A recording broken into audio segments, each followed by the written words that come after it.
तो अपना पहला प्रश्न है, हिंदी किस भाषा परिवार की भाषा है?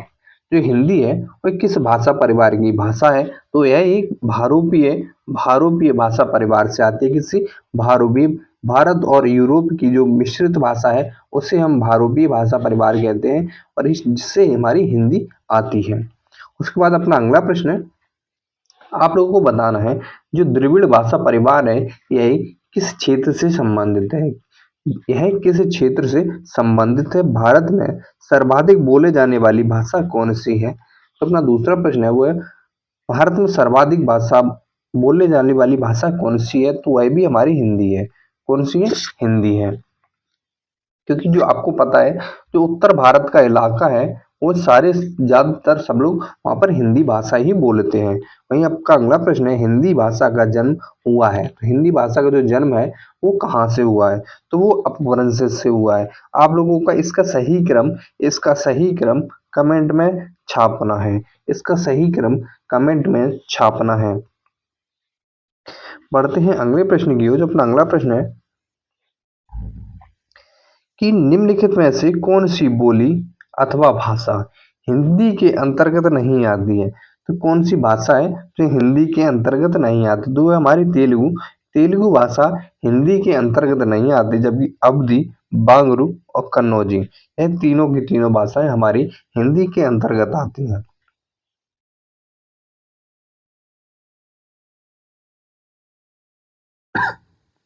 बढ़ते हैं अगले प्रश्न की ओर। हिंदी की विशिष्ट बोली ब्रजभाषा किस रूप में सर्वाधिक या सबसे ज्यादा अधिक या प्रसिद्ध है? तो किस रूप में सबसे ज्यादा प्रसिद्ध है? तो यह एक काव्य की भाषा है। कैसे? जो जितने भी कवि रहे हैं भक्ति काल के कवि, उन्होंने ज्यादातर काव्य अपने ब्रज भाषा में लिखे हैं। किसमें? ब्रज भाषा में। तो यह एक काव्य की भाषा है। यह बीएड 1998 में पूछा गया प्रश्न है। तो ये सारे के सारे प्रश्न किसी ना किसी एग्जाम में आपको देखने को मिलेंगे। बढ़ते हैं अगले प्रश्न की ओर। अपना अगला प्रश्न है, भारत में हिंदी को आप किस वर्ग में देखते हैं? तो जो हिंदी भाषा है उसे आप किस वर्ग में देखते हैं? तो आपका इसका सही जवाब रहने वाला है वो है राजभाषा। हिंदी एक राजभाषा है। आप लोगों को बताना है हिंदी को राजभाषा कब बनाया गया था, या हिंदी को राजभाषा के रूप में कब स्वीकार किया गया था, संविधान में कब स्वीकार किया गया था, यह चीज आप लोगों को कमेंट में बतानी है। बढ़ते अगले प्रश्न की ओर। ढूंढारी ढूंढारी जो बोली है वह किस भाषा के अंतर्गत आती है, या किस बोली के अंतर्गत आती है, किस भाषा के अंतर्गत आती है, कौन सी हिंदी है? इस तरीके से इस प्रश्न को पूछा जा सकता है। तो यह हमारी पूर्वी राजस्थानी जो हिंदी है, जो पूर्वी राजस्थानी है उसके अंतर्गत आती है।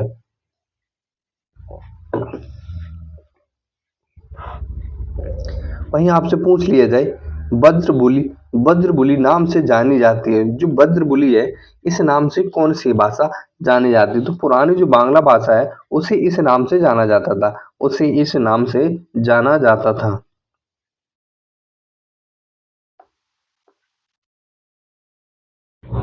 इसी के साथ बढ़ते हैं अगले प्रश्न की ओर। निम्नलिखित में से कौन सी भाषा देवनागरी लिपि में लिखी जाती है? तो देवनागरी लिपि में कौन सी भाषा लिखी जाती है? गुजराती, उड़िया, मराठी या सिंधी?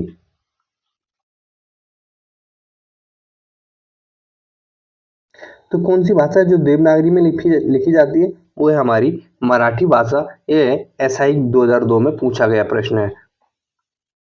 आप लोगों को बताना जो सिंधी भाषा है इसकी लिपि कौन सी है? इसकी लिपि कौन सी है आप लोगों को कमेंट में बताना है। बढ़ते हैं अगले प्रश्न की ओर। एक मनई के दुई बेटबे रहिन, ओह मो लहुरा अपने बाप से कहेस दादा धन मो, जवन हरन बकरा लागत होए तबन हमका दय है। यह अवतरण हिंदी की किस बोली का है?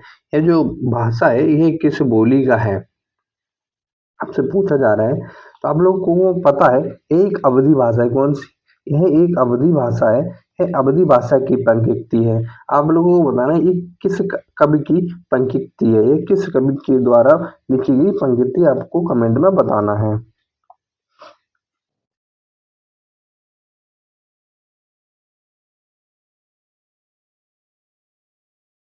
बढ़ते हैं अगले प्रश्न की ओर। निम्नलिखित में से कौन सी भाषा संस्कृत की अपभ्रंश भाषा है? कौन सी भाषा संस्कृत की अपभ्रंश है? तो जो संस्कृत की अपभ्रंश है वो कौन सी है? वो है पाली। कौन सी है? पाली। संस्कृत के बाद कौन सी आई थी? पाली। पाली के बाद प्राकृत, प्राकृत के बाद अपभ्रंश, अपभ्रंश के बाद अवध, अवध शौरसेनी, फिर वहां से धीमे धीमे ये सारी भाषाएं बनी थी। बढ़ते अगले प्रश्न की ओर।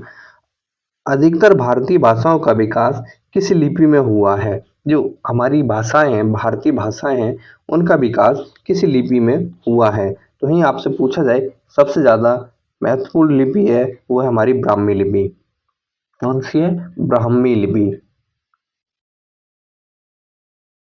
आपको बताना है खरोष्टी लिपि में किस भाषा का विकास हुआ है? किस भाषा का विकास खरोष्टी लिपि में हुआ है, यह आपको कमेंट में बताना है। बढ़ते अगले प्रश्न की ओर। हिंदी भाषा किस लिपि में लिखी जाती है? तो हिंदी भाषा अपनी देवनागरी लिपि में लिखी जाती है। किसमें? देवनागरी लिपि में। वही वर्तमान हिंदी का प्रचलित रूप है, जो वर्तमान में जो हिंदी बोली जाती है वह किस रूप, उसका जो सुचारू रूप है वह कौन सा है? तो वह खड़ी बोली। ज्यादातर खड़ी बोली का यूज किया जाता है। कौन सी? खड़ी बोली का यूज किया जाता है।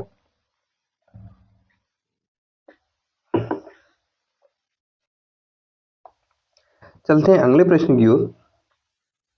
तो अपना अगला प्रश्न है हिंदी भाषा की बोलियों के वर्गीकरण के आधार पर छत्तीसगढ़ी बोली है। जो छत्तीसगढ़ी बोली है ये किस भाषा के अंतर्गत आती है?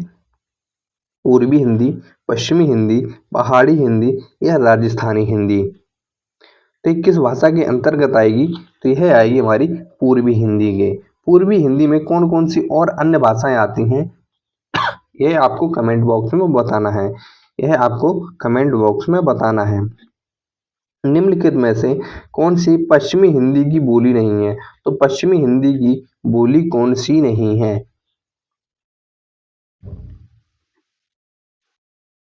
तो वह हमारी बघेली। बघेली पश्चिमी हिंदी की बोली नहीं है, यह पूर्वी हिंदी की बोली है। कौन सी? पूर्वी हिंदी की। जबकि बुंदेली, ब्रज और कन्नौजी ये पश्चिमी भाषा के अंतर्गत आती हैं। बढ़ते अगले प्रश्न की ओर। जो अपना अगला प्रश्न है भारतीय संविधान के किन अनुच्छेदों में राजभाषा संबंधी प्रावधानों का उल्लेख है? यह प्रश्न एग्जाम में बहुत पूछा जाता है। तो कौन से आर्टिकल हैं? वो है हमारे 343 से लेकर 351 तक। 343 से लेकर 351 तक एग्जाम में बहुत पूछा जाता है। आप लोगों को बताना है एक किस भाग में है, एक किस भाग में है। और दूसरा प्रश्न यहाँ से ये और आपको बताना है कि इनकी अनुसूची कौन सी है। कौन सी? अनुसूची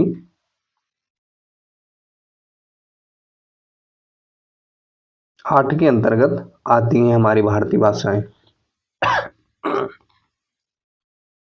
बढ़ते अगले प्रश्न की ओर। दक्षिणी भारत हिंदी प्रचार सभा का मुख्यालय कहाँ है? जो दक्षिणी भारत है इसकी हिंदी प्रचार सभा का मुख्यालय कहाँ है? तो कहाँ है? यह है हमारा चेन्नई में। कहाँ पर? चेन्नई में। इसकी स्थापना कब हुई थी? तो यह आपको कमेंट में बताना है। इसकी स्थापना कब हुई थी यह आपको कमेंट में बताना है। बढ़ते अगले प्रश्न की ओर। हिंदी भाषा के विकास का सही अनुक्रम क्या है? जो हिंदी भाषा है इसका जो विकास हुआ था वह किस क्रम में हुआ था? तो ये हुआ था हमारा पहले पाली, फिर प्राकृत, फिर अपभ्रंश, फिर हिंदी। कौन सी? पाली, प्राकृत, अपभ्रंश, हिंदी। पाली से पहले कौन सी थी? तो वो थी हमारी संस्कृत। कौन सी थी? संस्कृत। बढ़ते अगले प्रश्न की ओर। संविधान के अनुच्छेद 351 में किस विषय का वर्णन किया गया है? तो 351 है, अनुच्छेद 351, इसमें भाषा से संबंधित किस विषय का वर्णन किया गया है?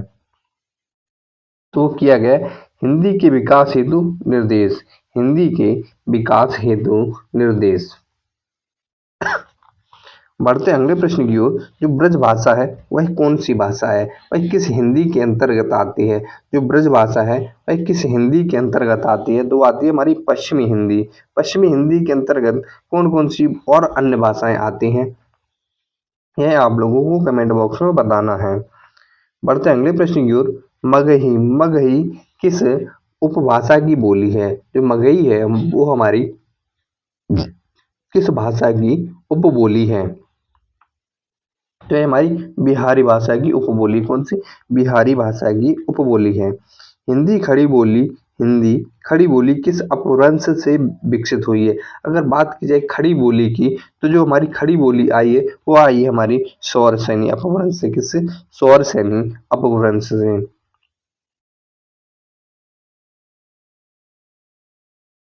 बढ़ते हैं अगले प्रश्न की ओर। जो अपना अगला प्रश्न है, भाषा के आधार पर भारतीय राज्यों की पुनः संरचना हुई की गई थी।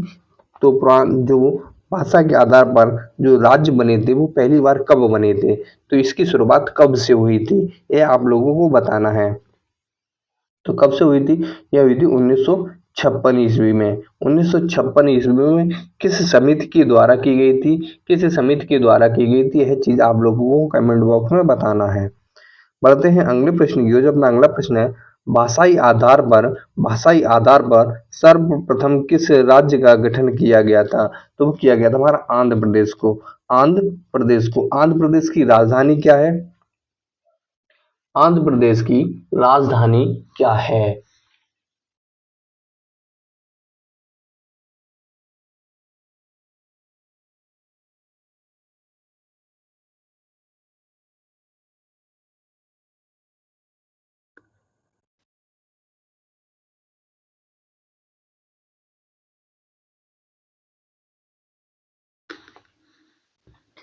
यह चीज आप लोगों को कमेंट बॉक्स में बतानी है। और आप लोगों को बता दें, यदि आप लोगों को राज्य राजधानी, सीएम और राज्यपाल से संबंधित वीडियो देखनी है तो हमारे चैनल पर अवेलेबल है। उसमें सारे राज्यों की सभी राज्यों की सीएम, राज्यपाल, राजधानी बताई गई है, तो आप उसको देख सकते हैं। ज़्यादा बड़ी वीडियो नहीं, 10 से 12 मिनट की है। इससे आपका एक प्रश्न अवश्य तैयार हो जाता है। पढ़ते हैं अगले प्रश्न की ओर। जो अपना अगला प्रश्न है, किसी तिथि को हिंदी को राजभाषा बनाने का निर्णय लिया गया था? तो हिंदी को राजभाषा बनाने का निर्णय कब लिया गया था? तो कब लिया गया था? तो ये लिया गया था हमारा 14 सितंबर 1949 को। और 14 सितंबर को ही हम हिंदी दिवस मनाते हैं। कब? 14 सितंबर को ही हम हिंदी दिवस मनाते हैं। अगर यहीं आपसे पूछा जाए कि विश्व हिंदी दिवस है वह कब मनाते हैं? तो वह मनाते हैं हम 10 जनवरी को। कब मनाते हैं? 10 जनवरी को। पढ़ते हैं अगले प्रश्न की ओर। वर्ष 1955 ईस्वी में गठित प्रथम राजभाषा आयोग के अध्यक्ष कौन थे? जो राजभाषा आयोग बनाया गया था पहली बार, उसके अध्यक्ष कौन थे? तो इसके अध्यक्ष की बात की जाए तो वो थे वी जी खेर इसके अध्यक्ष थे। बढ़ते अगले प्रश्न में, भारतीय संविधान की 8वीं अनुसूची में शामिल भाषाओं की संख्या कितनी है? तो पहले इसकी संख्या 14 हुआ करती थी। 14 हुआ करती थी, लेकिन वर्तमान में इसकी संख्या अब 22 है। कितनी? 22 है।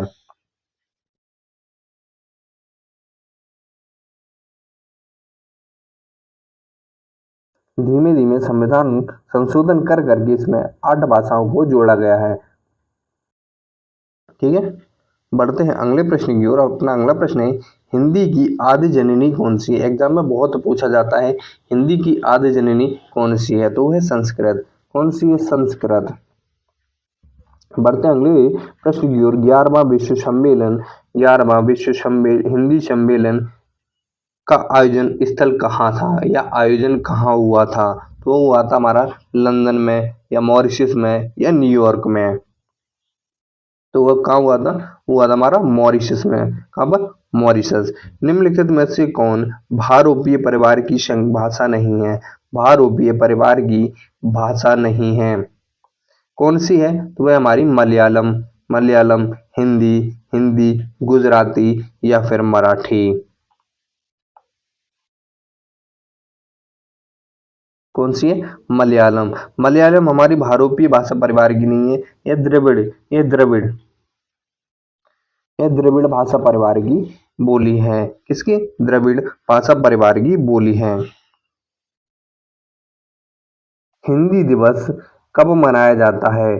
हिंदी दिवस कब मनाया जाता है? अभी हम लोगों ने देखा था हिंदी दिवस हमारा 14 सितंबर को मनाया जाता है, क्योंकि 14 सितंबर 1949 को ही भारतीय संविधान में हिंदी को राजभाषा के रूप में स्वीकार किया गया था। कब? 14 सितंबर 1949 ईस्वी को। विकास की दृष्टि से प्रकृति की पुनर्कालीन पूर्वकालीन अवस्था का नाम क्या है? पूर्वकालीन अवस्था का नाम क्या है? तो जो इससे प्राकृत से पहले कौन सी भाषा थी? तो वो थी पाली। कौन सी थी? पाली। पाली के बाद कौन सी आई? प्राकृत। प्राकृत के बाद कौन सी आई? अपभ्रंश। अपभ्रंश के बाद कौन सी आई? वो आई फिर हिंदी। बढ़ते हैं अगले प्रश्न की ओर। पश्चिमी हिंदी की दो बोलियां कौन सी हैं? पश्चिमी हिंदी की दो बोलियां कौन सी हैं? तो वह हमारी खड़ी बोली और बुंदेली। खड़ी बोली और बुंदेली। बढ़ते हैं अगले प्रश्न की ओर। तो अपना अगला प्रश्न है अर्धमागधी। अर्धमागधी अपभ्रंश से विकसित बोली कौन सी है? अर्धमागधी अपभ्रंश से विकसित बोली कौन सी है? तो वो हमारी बघेली। कौन सी? बघेली। देवनागरी लिपि का सही विकास क्रम क्या है? सही विकास क्रम क्या है? तो देवनागरी लिपि है, इसका सही विकास क्रम क्या है आप लोगों को कमेंट में बताना है। इस सवाल का जवाब आप लोग कमेंट में देंगे। किस में देंगे? कमेंट में। बढ़ते हैं अगले प्रश्न की ओर। जो अपना अगला प्रश्न है बहराइच, सुल्तानपुर, रायबरेली किस बोली क्षेत्र में आते हैं? किस बोली क्षेत्र में आते हैं? एग्जाम की दृष्टि से बहुत ही महत्वपूर्ण सवाल है। तो ये आते हैं हमारे अवधि। अवधि किस में आते हैं? अवधि में। बढ़ते हैं अगले प्रश्न की ओर। इनमें से किस बोली का बिहारी हिंदी से संबंध नहीं है? तो किसका जो हमारा बिहारी हिंदी से संबंध नहीं है तो किसका है? वह हमारा अवधि। अवधि अवधि का हमारा बिहारी हिंदी से संबंध नहीं है। 14 सितंबर 1949 को भारतीय संविधान सभा ने हिंदी को भारत संघ की कौन सी भाषा का दर्जा दिया था? कौन सी भाषा का दर्जा दिया था? तो वो दिया था राजभाषा का। किसका? राजभाषा का।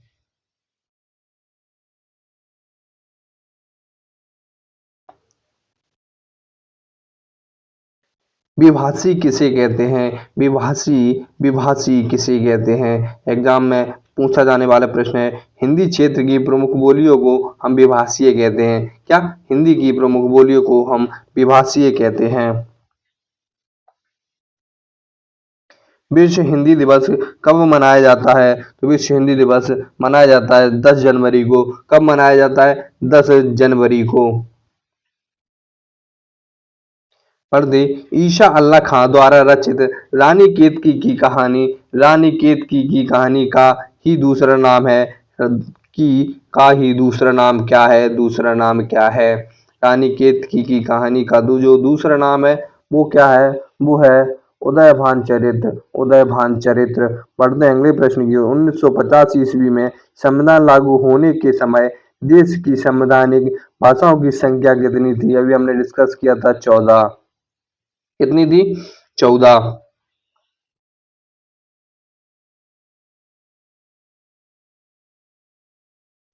हिंदी पर सामासिक संस्कृत के वहन का दायित्व संविधान के किस अनुच्छेद के अंतर्गत है? तो वह 343। कौन सा है? 343। 343।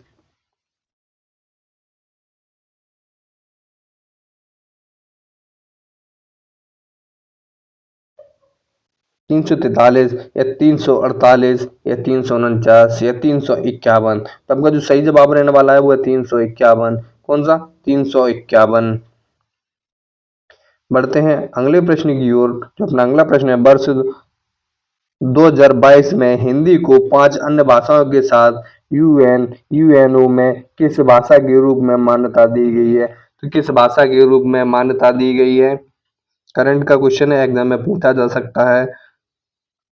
तो वो दी गई अन्य आधिकारिक भाषा के रूप में, अन्य आधिकारिक भाषा के रूप में। चलिए शुरू करते हैं पहला प्रश्न। तो अपना पहला प्रश्न है, भाषा की सबसे छोटी इकाई क्या है? तो भाषा की जो सबसे छोटी इकाई है वो है वर्ड। क्या है वर्ड? या कभी कभी वर्ड ना देकर दिया जाता है ध्वनि। तो यह वर्ड होगा या फिर ध्वनि। इसी के साथ बढ़ते हैं अगले प्रश्न की ओर। वर्णमाला कहते हैं, वर्णमाला किसे कहते हैं? तो वर्णों के व्यवस्थित समूह को, क्या? वर्णों के व्यवस्थित समूह को हम वर्णमाला कहते हैं। यह भी प्रश्न एग्जाम में बहुत पूछा गया है, कई बार पूछा गया है।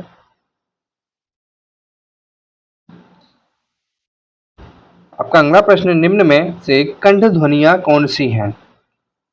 तो कंठ ध्वनियां कौन सी हैं?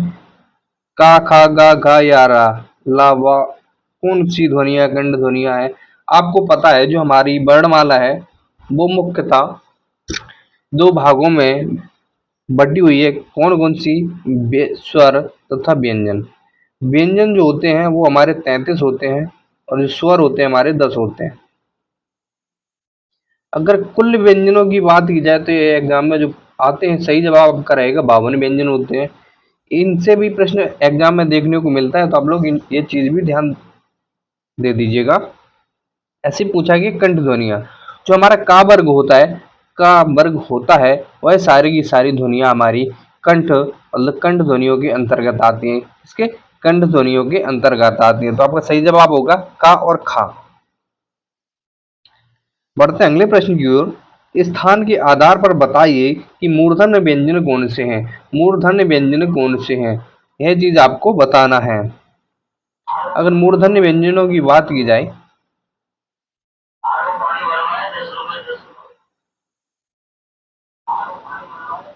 जो टा वर्ग होता है, टा वर्ग के जितने भी वर्ण होते हैं वो सारे के सारे हमारे मूर्धन्य व्यंजन के अंतर्गत आते हैं। तो टा वर्ग में क्या होता है? टा, ठा, डा, ढा। तो डा और ढा यह हमारा सही जवाब होगा मूर्धन्य व्यंजन में।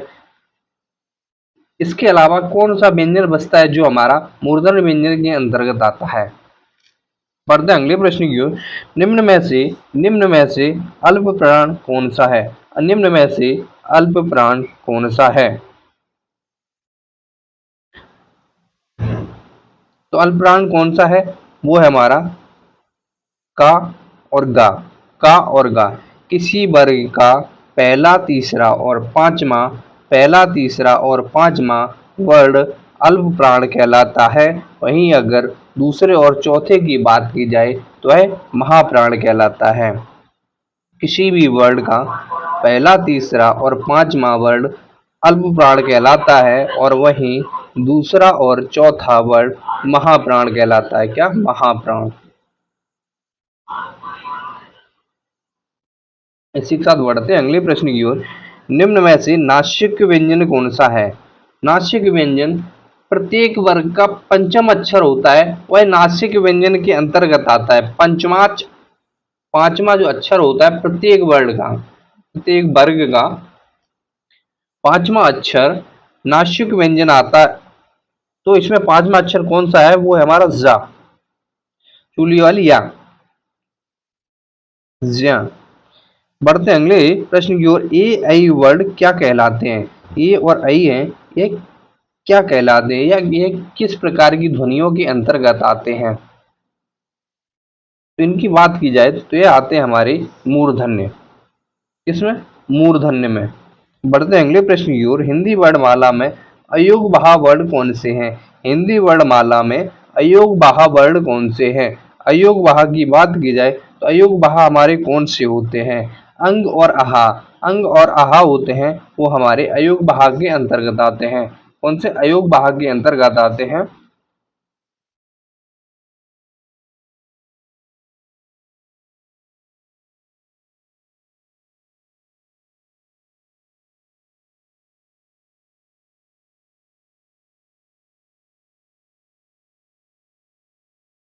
बढ़ते हैं अगले प्रश्न की ओर।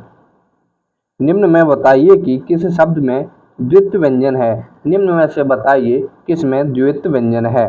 तो अगर द्वैत व्यंजन की बात की जाए तो द्वैत्व व्यंजन जब भी किसी शब्द में दो एक जैसे अक्षर एक साथ आए, उनमें से एक आधा और एक एक स्वर रहित और एक स्वर सहित हो, वहां पर हमारा द्वैत्व व्यंजन का कॉन्सेप्ट लगता है। तो अपना सही जवाब होगा दिल्ली। दिल्ली में ला आधा है, दूसरा ला पूरा है, यह एक स्वर रहित है और एक स्वर सहित है। बढ़ते हैं अगले प्रश्न की ओर। जो अपना अगला प्रश्न है, सा सा सा हा कौन से व्यंजन हैं? तो ये कौन से व्यंजन है, एग्जाम में बहुत पूछा जाता है। ये इस यहाँ से यह प्रश्न बहुत एग्जाम में देखने को मिलता है। तो ये हमारे संघर्षी व्यंजन है। कैसे? संघर्षी व्यंजन। बढ़ते हैं अगले प्रश्न की ओर। निम्नलिखित में से बताइए कि नवीन विकसित ध्वनियां कौन सी हैं? नवीन विकसित ध्वनियां कौन सी हैं? तो वह हमारी खा और गा। जिन जिन अक्षरों के नीचे एक बिंदी लगी होती है, थोड़ी सी आगे, वह हमारी सारी की सारी नवीन विकसित ध्वनियां हैं। यह हमारी अरबी भाषा में देखने को मिलती हैं, अरबी और फारसी भाषा में देखने को मिलती हैं। बढ़ते हैं अगले प्रश्न की ओर। निम्न में से कौन सा घोष वर्ण है? निम्न में से कौन सा घोष वर्ण है? तो घोष वर्ण की बात की जाए तो वो है माँ। माँ कौन सा है? माँ। बढ़ते हैं अगले प्रश्न की ओर। कौन सा अमानक वर्ण है? कौन सा वर्ण अमानक वर्ण है? देखिए, पहले इस वर्ण को हम प्रयुक्त करते थे, जैसे भक्ति भक्ति शब्द में आप लोगों ने लिखा देखा होगा, लेकिन अब इस वर्ण को अमान्य घोषित कर दिया गया है। क्या? अमान्य घोषित कर दिया गया है। बाद बाकी के भा था दा खा, ये तीनों वर्ण हिंदी भाषा में प्रयुक्त किए जाते हैं। बढ़ते अगले प्रश्न की ओर। का खा जा फा ध्वनियाँ किसकी हैं? किसकी हैं? तो यह अभी हमने देखा था ऊपर वाले में, यह अरबी फारसी की हैं, अरबी और फारसी भाषा की हैं। किसकी? अरबी और फारसी भाषा की हैं। हिंदी में मूलतः वर्णों की संख्या कितनी होती है? हिंदी में अगर वर्णों की संख्या पूछी जाए तो वह कितनी होती है? तो ये कितनी होती है, अभी हमने ऊपर देखा था, वो होती है 52। कितनी? 52। अगर आप लोगों को बताना है स्वर कितने होते हैं, स्वर कितने होते हैं और व्यंजन कितने होते हैं, है आपको कमेंट बॉक्स में बताना है। बढ़ते हैं अगले प्रश्न की ओर। छा ध्वनि जो क्षेत्रीय वाला शाह है, ये किसके अंतर्गत आता है? यह ध्वनि किसके अंतर्गत आती है? तो यह ध्वनि किसके अंतर्गत आती है?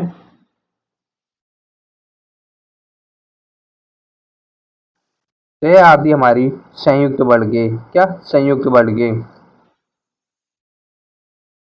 यह कौन कौन से दो वर्णों से मिलकर बना होता है? यह कौन कौन से दो वर्णों से मिलकर बना होता है? तो वो बना होता है का और सा। का और शा से। का इसमें आधा होता है और सा।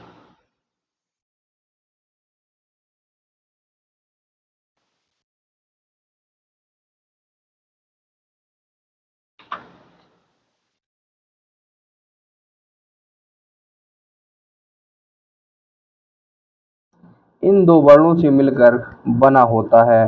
पढ़ते अगले प्रश्न की ओर। हिंदी शब्दकोश में शा का क्रम कौन सा होता है या किसके बाद आता है? हम लोग वर्णमाला पढ़ते हैं तो ये लास्ट में देखने को मिलता है, लेकिन यदि यही पूछ लिया जाए कि शब्दकोश में इसका स्थान कौन सा है, तो शब्दकोश में इसके स्थान की बात की जाए तो वो आती है का के बाद। क्या?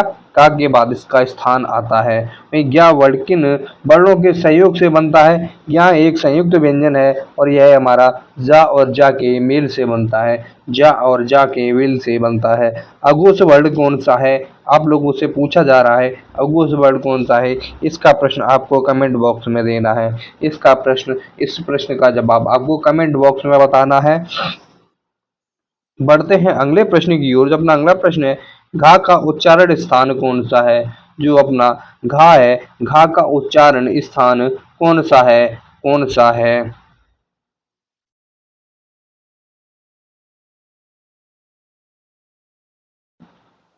अगर घा के उच्चारण स्थान की बात की जाए तो वह है हमारी कंठ, यह कंठ ध्वनियों के अंतर्गत आता है क्योंकि यह का वर्ग के अंतर्गत आता है।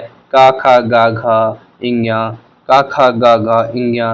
तालु, तालु में कौन सा वर्ग, तालु से कौन से वर्ग की ध्वनियाँ बोली जाती हैं, तालु से कौन से वर्ग की ध्वनियाँ बोली जाती हैं, यह आप लोगों को कमेंट बॉक्स में बताना है। इनमें से संयुक्त व्यंजन कौन सा है, संयुक्त व्यंजन हमने देखा था कौन कौन से होते हैं, तो एक बार देख लेते हैं। छे, त्रक और ज्ञा।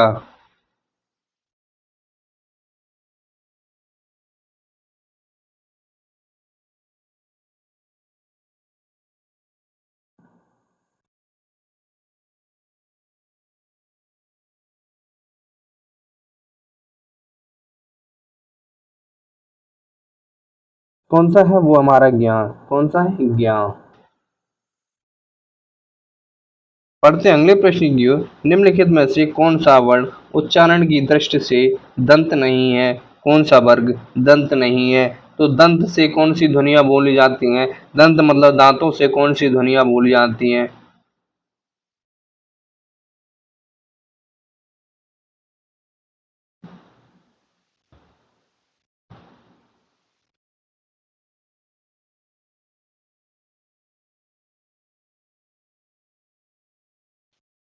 जो वर्ण हमारा ता वर्ग के अंतर्गत आता है वह दंत ध्वनियों के अंतर्गत आता है। कौन सा, ता, था, दा, धा, ना। ता, था, दा, धा, ना। ता है, ना है, दा है, लेकिन ता हमारा इसके अंतर्गत नहीं आता है। तो यह किस प्रकार की ध्वनियों के अंतर्गत आता है, कमेंट बॉक्स में छाप दो धड़ल्ले से, कमेंट बॉक्स में छाप दो धड़ल्ले से। एक किस ध्वनियों के अंतर्गत आता है, किस ध्वनियों के अंतर्गत आता है, जल्दी से कमेंट बॉक्स में छाप दो। बढ़ते हैं अगले प्रश्न की ओर। अपना अगला प्रश्न है,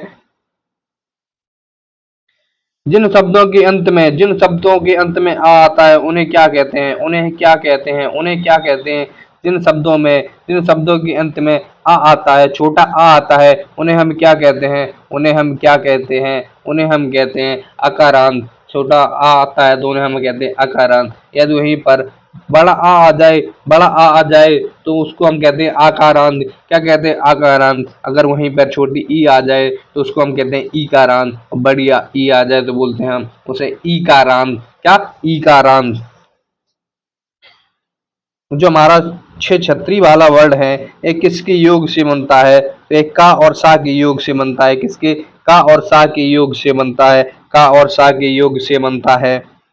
हिंदी वर्णमाला में स्वरों की कुल संख्या कितनी है, स्वरों की कुल संख्या कितनी है, हिंदी वर्णमाला में स्वरों की कुल संख्या कितनी है, स्वरों की कुल संख्या कितनी है। अगर कुल संख्या पूछी जाए, कुल संख्या पूछी जाए तो वो है 13।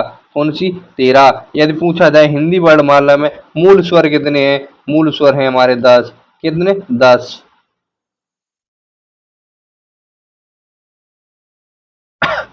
कुल कुल स्वरों की संख्या पूछी जाए तो वो 13 है, जबकि 10 इसका सही जवाब रहता है। एग्जाम में पूछा जाए हिंदी वर्णमाला में स्वर कितने हैं, तो स्वर 10 हैं, बाद बाकी के कुल पूछा जाए तो 13 हैं। बढ़ते हैं अगले प्रश्न की। निम्नलिखित में से कौन कौन स्वर नहीं है, निम्नलिखित में से कौन स्वर नहीं है, तो वो हमारा जा। जा एक व्यंजन है जो जिसे हम नासिक स्वर भी कहते हैं, नासिक व्यंजन कहते हैं। क्या, नासिक व्यंजन भी कहते हैं।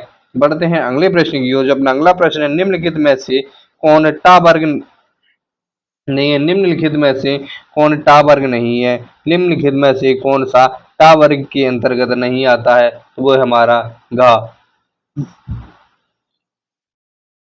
हिंदी वर्णमाला में व्यंजनों की संख्या कितनी होती है, तो हिंदी वर्णमाला में अगर व्यंजन पूछे जाए तो कितने होते हैं 33। कितने, 33, 33। बढ़ते हैं अगले प्रश्न की ओर। निम्नलिखित में से कौन सा पश्च स्वर है, कौन निम्नलिखित में से कौन सा पश्च स्वर है, पश्च स्वर है, पश्च स्वर है,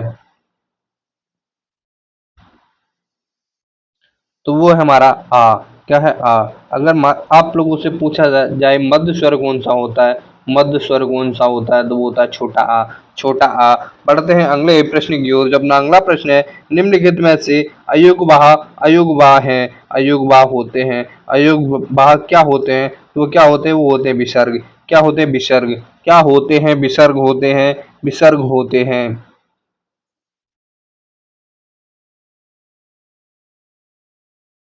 बढ़ते हैं अगले प्रश्न की ओर, बढ़ते हैं अगले प्रश्न की ओर। छा, छा ध्वनि का उच्चारण स्थान कौन सा है?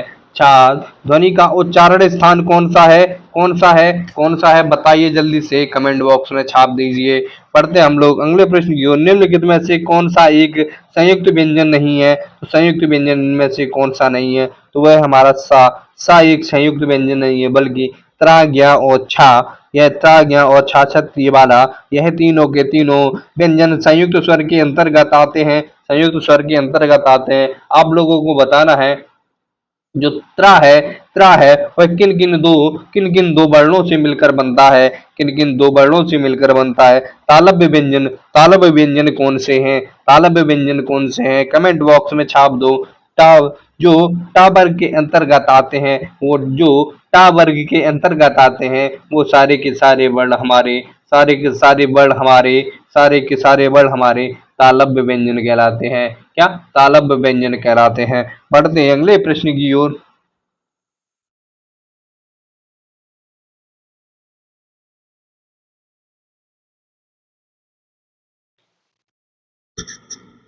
जितने भी चा वर्ग के अंतर्गत आते हैं, चा वर्ग के अंतर्गत आते हैं, तालव्य व्यंजन कहलाते हैं। बढ़ते हैं अगले प्रश्न की ओर। जो अपना अगला प्रश्न है 34 यार अलावा किस वर्ग के व्यंजन है? यार अलावा अंतस्थ व्यंजन है। कौन से? अंतस्थ व्यंजन है, अंतस्थ व्यंजन है, अंतस्थ व्यंजन है। अनुनासिक का संबंध होता है, अनुनासिक का संबंध होता है, अनुनासिक का संबंध होता है। अनुनासिक का संबंध किससे होता है? तो यह होता है नाक और मुंह दोनों से, नाक और मुंह दोनों से, नाक और मुंह दोनों से होता है। बढ़ते हैं अगले प्रश्न की ओर। अनुनासिक व्यंजन कौन से होते हैं? अनुनासिक व्यंजन कौन से होते हैं? जो हमने एक देखा था, जो पंचमाक्षर होता है, जो प्रत्येक वर्ग का पंचमाक्षर, प्रत्येक वर्ग का पंचमाक्षर अनुनासिक व्यंजन कहलाता है। क्या? अनुनासिक व्यंजन कहलाता है। परीक्षा में बहुत पूछा जाता है। बढ़ते हैं अगले प्रश्न की ओर। हिंदी वर्णमाला में स्वरों की संख्या कितनी है? स्वरों की संख्या कितनी है? हिंदी वर्णमाला में स्वरों की संख्या कितनी है?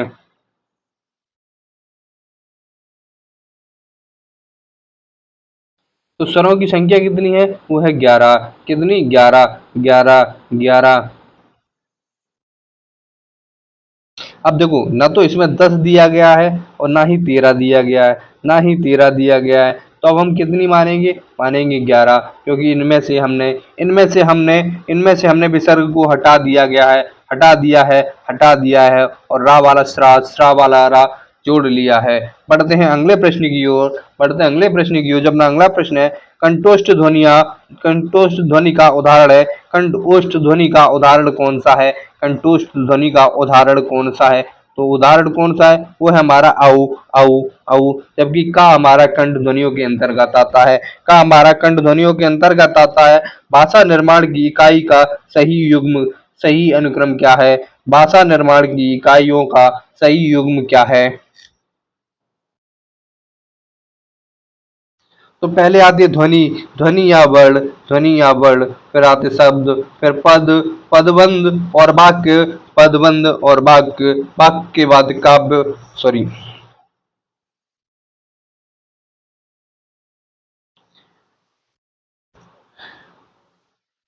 बढ़ते हैं अगले प्रश्न की ओर। जो अपना अगला प्रश्न है, निम्नलिखित में से उच्चारण स्थान के आधार पर कंठ से लेकर मुंह की विवर से उच्चरित ध्वनियों का सही क्रम क्या होगा? उच्च ध्वनियों का सही क्रम क्या होगा?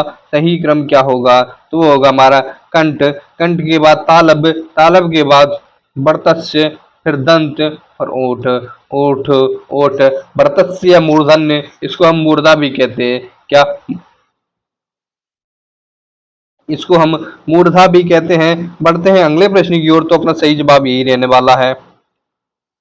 प्रश्न के आधार पर ला किस प्रकार की ध्वनि है? तो ला किस प्रकार की ध्वनि है? एग्जाम में बहुत पूछा जाता है, एग्जाम में बहुत पूछा जाता है। तो ला एक पार्श्विक ध्वनि है, ला एक पार्श्विक ध्वनि है, ला एक पार्श्विक ध्वनि है। इनमें से कौन सा युग्म अघोष ध्वनि है, कौन सा युग्म अघोष ध्वनि है, तो वह हमारा डा और ढा, डा और ढा यह अघोष ध्वनियों के अंतर्गत आता है। बढ़ते हैं अगले अगले प्रश्न की ओर, बढ़ते हैं अगले प्रश्न की ओर। इनमें से इन शब्दों में कौन सा शब्द हिंदी शब्दकोश के सबसे अंत में आएगा, कौन सा शब्द हिंदी शब्दकोश के सबसे अंत में आएगा,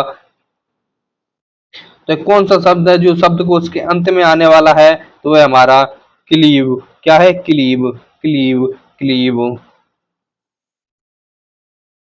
पढ़ते हैं अगले प्रश्न की ओर। निम्नलिखित में से विब्रत स्वर कौन सा है, निम्नलिखित में से विब्रत स्वर कौन सा है, तो वो हमारा ओ, क्या है, ओ। निम्नलिखित में से तालव्य वर्ण कौन सा है, तालव्य वर्ण कौन सा है, का, ता, ता में जो चा वर्ग होता है, जो हमारा चा वर्ग होता है वो तालव्य ध्वनियों के अंतर्गत आता है।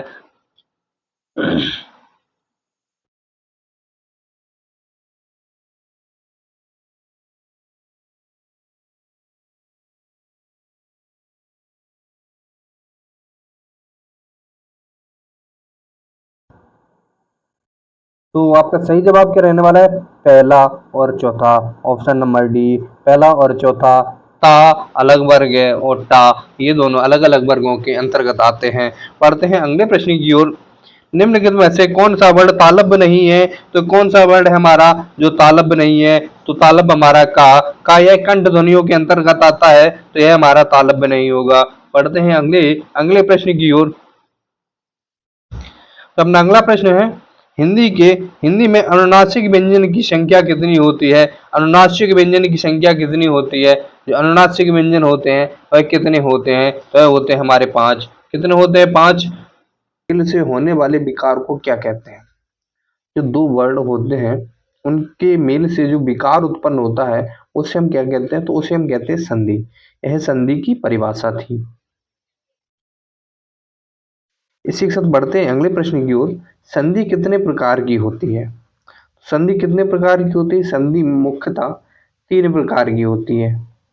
कौन कौन सी, स्वर संधि, व्यंजन संधि और विसर्ग संधि। ये 3 प्रकार की संधि हमारे हिंदी भाषा में पाई जाती है।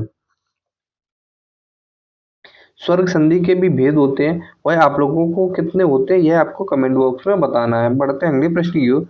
दयानंद में प्रयुक्त संधि का नाम क्या है, जो दयानंद शब्द है, दयानंद शब्द है, इसमें कौन सी संधि प्रयुक्त हुई है, तो इसमें जो संधि हुई है दया धन आनंद, दयानंद, दया धन आनंद।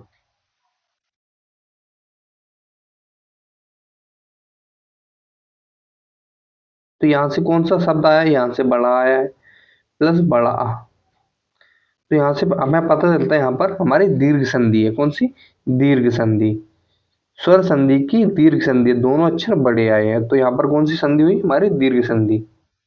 इसी के साथ बढ़ते हैं अगले प्रश्न की ओर। कपीस में प्रयुक्त संधि का नाम बताएं। कपीस किस संधि का शब्द है, या कपीस में कौन सी संधि प्रयुक्त हुई है, तो कपीस की बात करें तो कपीस में भी कपी धन ईस, कपी छोटी ई प्लस ई मिलकर बनते हैं कपीस। तो इसमें कौन सी संधि हमारी है, वह है हमारी दीर्घ संधि। इसी के साथ सदैव, सदैव में प्रयुक्त संधि का नाम बताएं। जो सदैव शब्द है, सदैव शब्द है, इसमें कौन सी संधि प्रयुक्त हुई है, तो कौन सी संधि प्रयुक्त हुई है, तो इसमें है स्वर संधि। कौन सी, स्वर संधि। बढ़ते अगले प्रश्न की ओर। इनमें कौन स्वर संधि का उदाहरण है, इनमें से कौन स्वर संधि का उदाहरण है, तो कौन है स्वर संधि का उदाहरण, वह पवन, पवन, पधन वन। आपको बताना है संयोग, संयोग किस संधि का उदाहरण है, संयोग किस संधि का उदाहरण है, यह आपको कमेंट बॉक्स में बताना है। पढ़ते हैं अगले प्रश्न की, जो अपना अगला प्रश्न है, निम्नांकित में से कौन सा शब्द वृद्धि संधि का उदाहरण नहीं है, वृद्धि संधि का उदाहरण नहीं है, वृद्धि संधि का उदाहरण नहीं है। यदि आप लोगों को हिंदी की डिटेल्स वीडियो चाहिए क्वेश्चंस के साथ उनका थ्योरी मेथड भी चाहिए तो आप हमें कमेंट में बता सकते हैं, तो हम आपके लिए वैसी वीडियो भी लाने की कोशिश करेंगे। लेकिन इसके लिए आप लोगों को बस एक छोटा सा काम करना पड़ेगा, वो ये है कि आप हमारे चैनल को सब्सक्राइब कर लीजिए और वीडियो को ज़्यादा से ज़्यादा शेयर कीजिएगा, जिससे कि ज़्यादा से ज़्यादा लोग हमारे साथ जुड़ सकें। तो वृद्धि संधि का उदाहरण नहीं है। लास्ट में जरूर पढ़िए कि उदाहरण है या नहीं। यहाँ से क्वेश्चंस बहुत गलत होने के चांसेस रहते हैं। क्या यहाँ से क्वेश्चंस गलत होने के बहुत चांसेस रहते हैं। इसका जो सही जवाब है वो है गुरपदेश। गुरपदेश।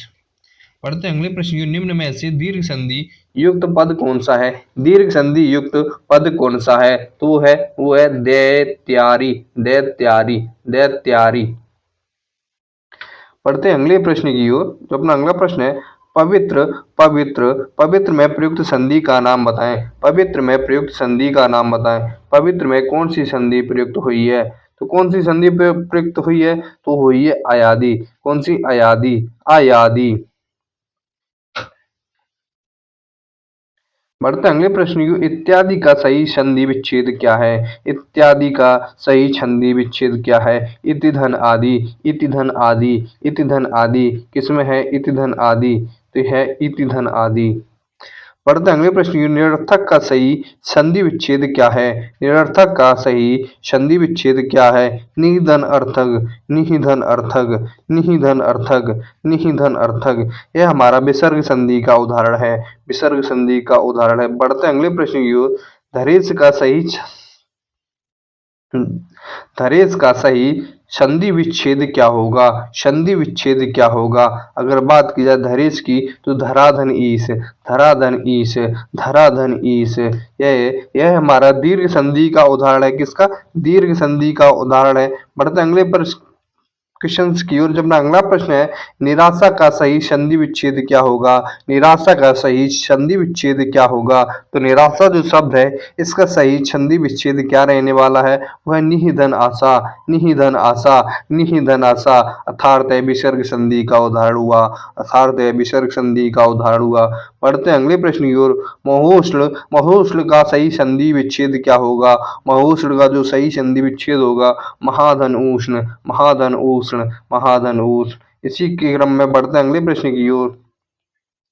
तो अपना अगला प्रश्न है, आशीर्वाद का सही संधि विच्छेद क्या है। आशीर्वाद का सही संधि विच्छेद क्या है, तो है आशी ही धनबाद। आशी ही धनबाद। आशी ही धनबाद। पढ़ते हैं अगले अगले प्रश्न की ओर। तो अपना अगला प्रश्न है, महेश। महेश का सही संधि विच्छेद क्या होगा। महाधन ईश। महाधन ईश। इसका सही संधि विच्छेद होगा महाधन ईश।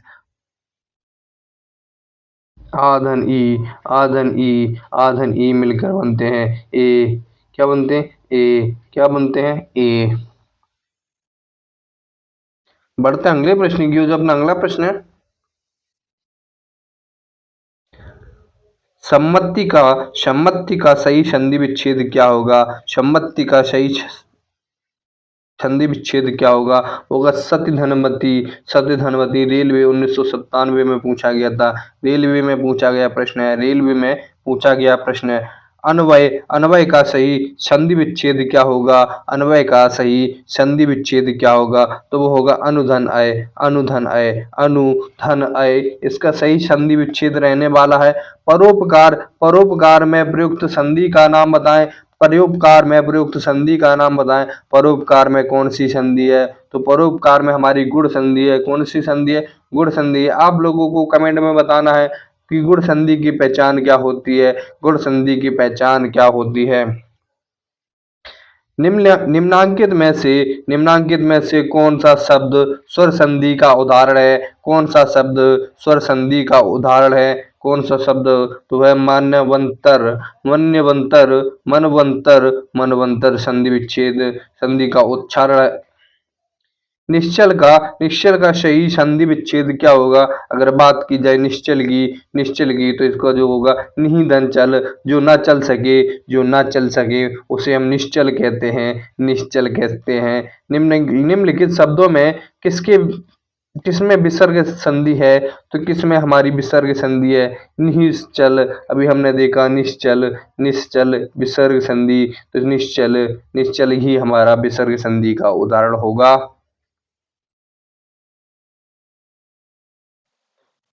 बढ़ते अगले प्रश्न की ओर। सप्तऋषि, सप्तऋषि का सही संधि विच्छेद क्या होगा? सप्तऋषि का सही संधि विच्छेद क्या होगा? तो होगा सप्तधन ऋषि, सप्तधन ऋषि। तो आपका सही जवाब रहने वाला है option number C, option number C. इसी क्रम में बढ़ते हैं अगले प्रश्न की ओर। तपोवन में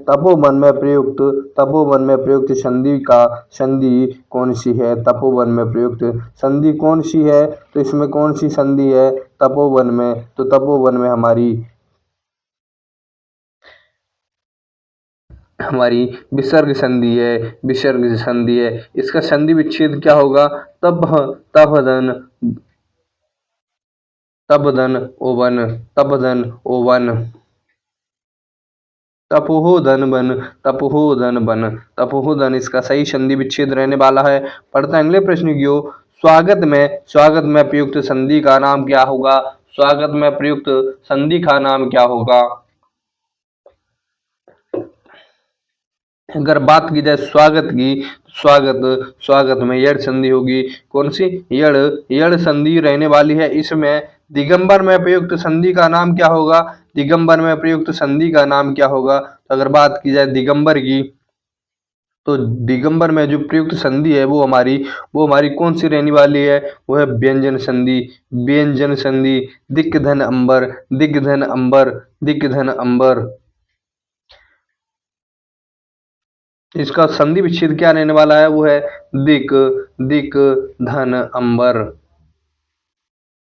जब किसी व्यंजन के साथ किसी स्वर का मेल होता है, जब किसी व्यंजन के साथ किसी स्वर का मेल होता है, तो वहां पर हमारी व्यंजन संधि होती है। कौन सी? व्यंजन संधि होती है। पढ़ते हैं अगले प्रश्न की ओर। निम्नलिखित शब्दों में किसमें स्वर संधि है? किसमें स्वर संधि है? किस में स्वर संधि है? तो वो हमारी रजनीश, रजनीश में हमारी दीर्घ संधि का उदाहरण है रजधन, रजधन, रजधन नीस। बढ़ते हैं अगले प्रश्न की ओर। जो अपना अगला प्रश्न रहने वाला है वह प्रत्युपकार का सही संधि विच्छेद क्या होगा? प्रत्युपकार का सही संधि विच्छेद क्या रहने वाला है? क्या रहने वाला है? आप लोगों को कमेंट में बताना है। इसका जवाब आपको कमेंट में बताना है। इसका जवाब आपको कमेंट में देना है। बढ़ते अगले प्रश्न की ओर। गायक का सही संधि विच्छेद क्या होगा? गायक का सही संधि विच्छेद क्या होगा? वो होगा गय धन अक, गय धन अक, गय धन अक। एग्जाम में पूछा गया प्रश्न है। बढ़ते हैं अगले प्रश्न की ओर। अभिषेक का सही संधि विच्छेद क्या है? अभिषेक का सही संधि विच्छेद क्या रहने वाला है? अभिषेक का सही संधि विच्छेद क्या रहने वाला है? अभिधनिषेक, अभिधनिषेक।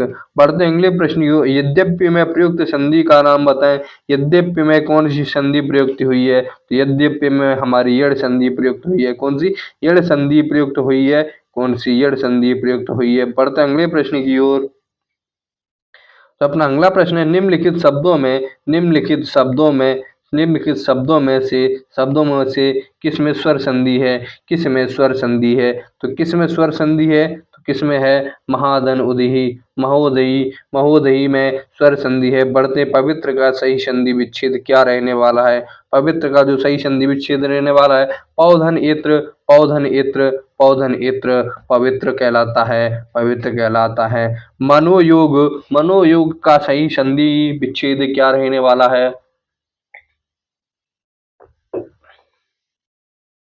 यह चीज आपको कमेंट में बतानी है। इसका जवाब आपको कमेंट में देना है। इसका जवाब आपको कमेंट में देना है। प्रत्येक का सही संधि विच्छेद क्या रहने वाला है? प्रत्येक का सही संधि विच्छेद रहने वाला है प्रतिधन एक, प्रतिधन एक, प्रतिधन एक, प्रतिधन एक। बढ़ते हैं अगले अगले प्रश्न की ओर। ग्रीस का सही संधि विच्छेद क्या होगा? ग्रीस का सही संधि विच्छेद क्या होगा? अगर बात की जाए ग्रीस की तो ग्रीस में सही संधि विच्छेद होगा गिरिधन ईश, गिरिधन ईश, गिरिधन ईश, गिरिधन ईश। बढ़ते हैं अगले प्रश्न की ओर। नायक में प्रयुक्त संधि का नाम बताओ। नायक में प्रयुक्त संधि कौन सी होगी? नायक में प्रयुक्त संधि कौन सी होगी? नायक में प्रयुक्त संधि कौन सी होगी? तो इसमें होगी अयादि संधि, अयादि संधि, अयादि संधि। बढ़ते हैं अगले प्रश्न की ओर। जो अपना अगला प्रश्न है, चंद्योदय में प्रयुक्त संधि का नाम क्या होगा? चंद्योदय में कौन सी संधि प्रयुक्त हुई है? तो इसमें गुण संधि प्रयुक्त हुई है। आपका सही जवाब रहने वाला है गुण संधि, गुण संधि। यशोदा में प्रयुक्त संधि का नाम क्या होगा? यशोदा में प्रयुक्त संधि का नाम क्या होगा? अगर बात की जाए यशोदा की तो यशोदा में होगी विसर्ग संधि। कौन सी? विसर्ग संधि। यशोधन दया, यशोधन दया, यशोधन दया, यशोदा, यशोदा। बढ़ते हैं अगले प्रश्न की ओर। जब अपना अगला प्रश्न है, निम्नलिखित में एक शब्द संधि की दृष्टि से अशुद्ध है। कौन सा शब्द संधि की दृष्टि से अशुद्ध है? उस शब्द का चयन करना है, उस शब्द का चयन करना है। वह तपो तदुपरांत, तदुपरांत, तदुपरांत। यह संधि की दृष्टि से गलत है, यह संधि की दृष्टि से गलत है।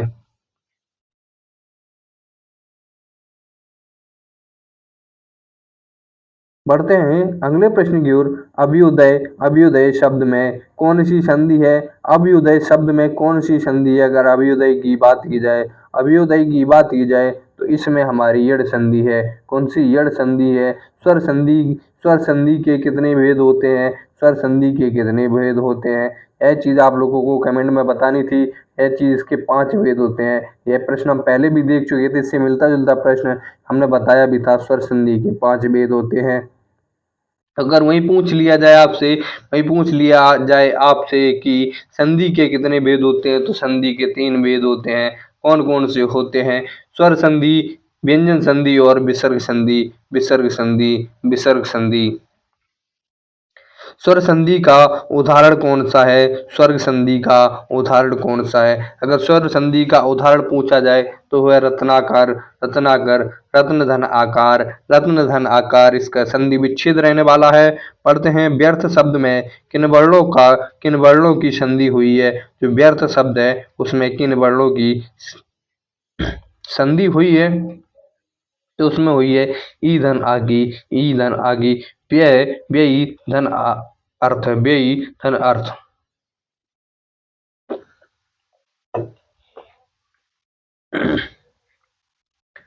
बढ़ते हैं अगले प्रश्न की ओर। घुड़दौड़ का सही संधि विच्छेद क्या होगा? घुड़दौड़ का सही संधि विच्छेद क्या होगा?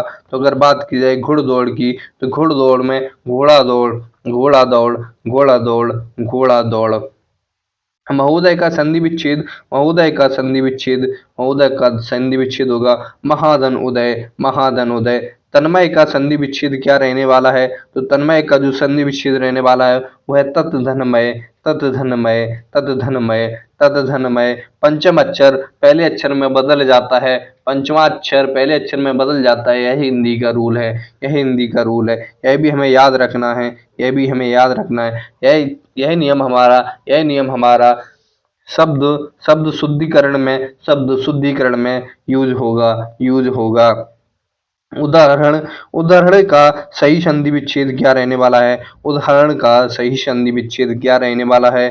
क्या रहने वाला है? आपको कमेंट में बताना है। इसका जवाब आपको कमेंट में देना है, इसका जवाब आपको कमेंट में देना है। बढ़ते अगले प्रश्न की ओर। तेजोमय, तेजोमय का सही संधि विच्छेद क्या रहने वाला है? तेजोमय का सही संधि विच्छेद क्या रहने वाला है? क्या रहने वाला है? तो है इसका रहने वाला है तेज धनमय, तेज धनमय, तेज धनमय, तेज धनमय। ये किस संधि का उदाहरण है? यह आपको कमेंट में बताना है। राकेश, राकेश, राकेश का सही संधि विच्छेद क्या होगा? राकेश का सही संधि विच्छेद क्या होगा? क्या होगा? क्या होगा? तो होगा, तो होगा इसका राका धन ईश, राका धन ईश। ज्यादातर इसका करके आएंगे सब लोग। रागधन ईश, रागधन ईश, वही हो जाएगा उनका गलत, वही हो जाएगा उनका गलत। हमको करना है रा का धन ईश, रा का धन ईश। निरोग, निरोग में प्रयुक्त संधि, निर्योग में प्रयुक्त संधि कौन सी है? अगर निरोगी की बात की जाए तो इसमें विसर्ग संधि प्रयोग हुई है। इसका जो संधि विच्छेद होगा वो होगा निहिधन रोग, निहिधन रोग, निहिधन रोग। बढ़ते हैं अगले प्रश्न की ओर। निर्जन, निर्जन में प्रयुक्त संधि कौन सी है? निर्जन में प्रयुक्त संधि कौन सी है? तो इसमें कौन सी है? वो है स्वर संधि हमारी। कौन सी संधि है? स्वर संधि है या विसर्ग संधि है या व्यंजन संधि है? तो इसमें हमारी होगी व्यंजन संधि नहीं, विसर्ग संधि, विसर्ग संधि। निहिधन, निहि।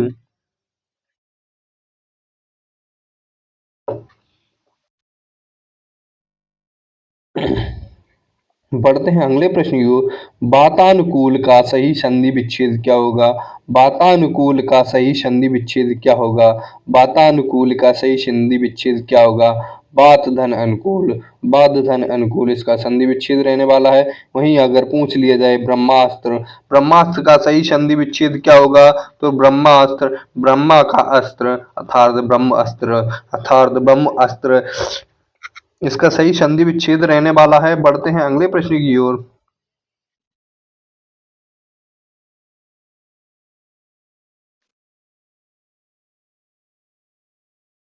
उच्छ्वास, उच्छ्वास का सही संधि विच्छेद क्या होगा?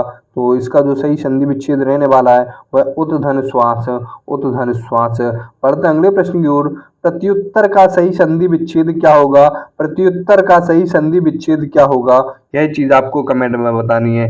इसका जवाब आपको कमेंट में देना है, इसका जवाब आपको कमेंट में देना है, बिना कुछ सोचे समझे इसका सही जवाब आपको कमेंट में बताना है। बढ़ते अगले प्रश्न की ओर। नमस्ते का सही संधि विच्छेद क्या होगा? नमस्ते का सही संधि विच्छेद क्या होगा नमः दंते, नमः दंते, नमः दंते। बीएड 2004 में पूछा गया प्रश्न है, बीएड 2004 में पूछा गया प्रश्न है। बढ़ते हैं अगले प्रश्न की ओर। संतोष, संतोष का सही संधि विच्छेद क्या होगा? संतोष का सही संधि विच्छेद क्या रहने वाला है? क्या रहने वाला है? इसका रहने वाला है समधन तोष, समधन तोष। इसमें कौन सी संधि है आपको कमेंट में बताना है, इसमें कौन सी संधि है आपको कमेंट में बताना है। बढ़ते हैं अगले प्रश्न की ओर। उज्ज्वल, उज्ज्वल का उत्तधन ज्वल, उत्तधन ज्वल, उत्तधन ज्वल, उत्तधन ज्वल।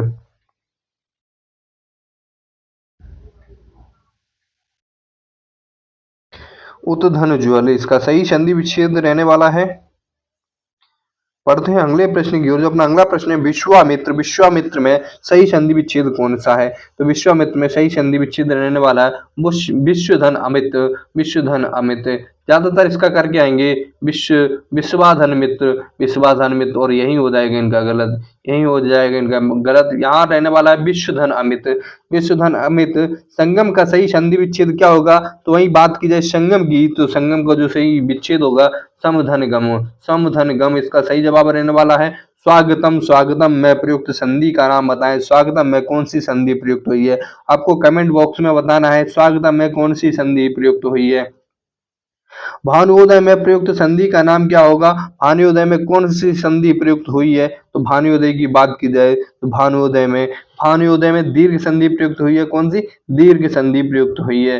वहीं बढ़ते हैं अगले प्रश्न की ओर। सूर्योदय में प्रयुक्त संधि का नाम बताएं। सूर्योदय में प्रयुक्त संधि का नाम क्या होगा? सूर्योदय में प्रयुक्त संधि का नाम बताओ। तो अगर बात की जाए सूर्योदय की, तो सूर्योदय में कौन सी संधि प्रयुक्त हुई है? तो सूर्योदय में हमारी गुण संधि प्रयुक्त हुई है। कौन सी? गुण संधि, गुण संधि। बढ़ते हैं अगले प्रश्न की ओर। हरिश्चंद्र में प्रयुक्त प्रयुक्त संधि का नाम क्या होगा? हरिश्चंद्र में प्रयुक्त संधि का नाम क्या होगा? तो अगर हरिश्चंद्र में पूछा जाए तो हरिश्चंद्र में हमारी होगी विसर्ग संधि। हरिधन, हरिधन चंद्र, हरिधन चंद्र, हरिधन चंद्र। यहाँ से सा खत्म हो जाएगा और सा की जगह आ जाएंगी विसर्ग, सा की जगह क्या आ जाएगा? विसर्ग, विसर्ग। बढ़ते हैं अगले प्रश्न की ओर। उच्चारण में प्रयुक्त संधि कौन सी होगी? उद्धन चारण, उद्धन चारण अर्थात व्यंजन संधि होगी। कौन सी? व्यंजन संधि, व्यंजन संधि। उल्लेख, उल्लेख में सही संधि विच्छेद उद्धन लेख, उद्धन लेख, उद्धन लेख, उद्धन लेख।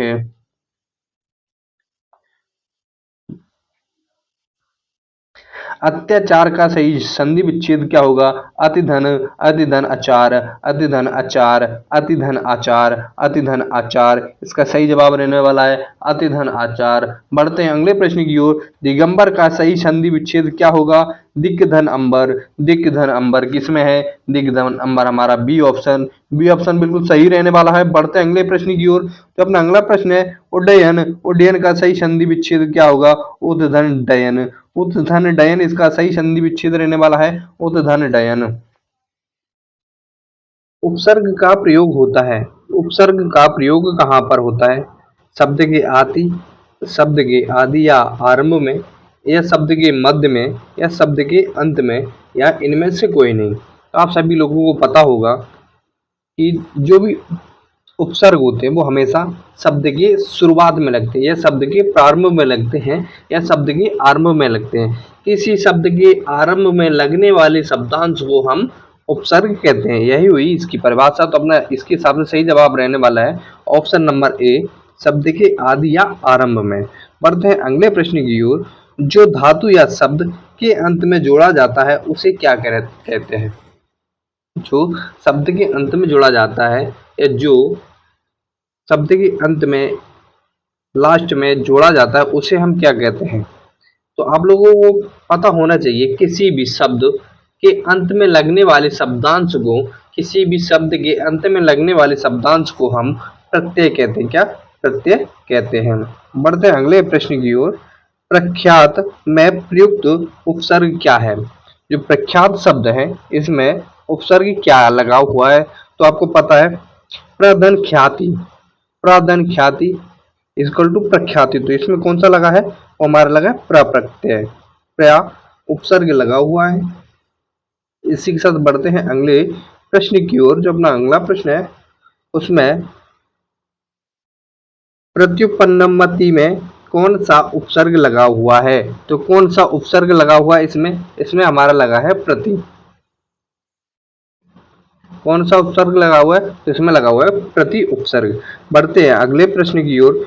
गमन, गमन शब्द को विपरीतार्थक बनाने के लिए आप किस उपसर्ग का प्रयोग करेंगे? जो गमन शब्द है इसका विलोम शब्द बनाया जाए इसमें हम कौन से शब्द या कौन से उपसर्ग का प्रयोग कर सकते हैं? तो कौन से उपसर्ग का प्रयोग कर सकते हैं? वो कर सकते हैं आ। तो क्या हो जाए? आगमन, गमन माना होता है जाना, आगमन माना होता है नहीं जाना।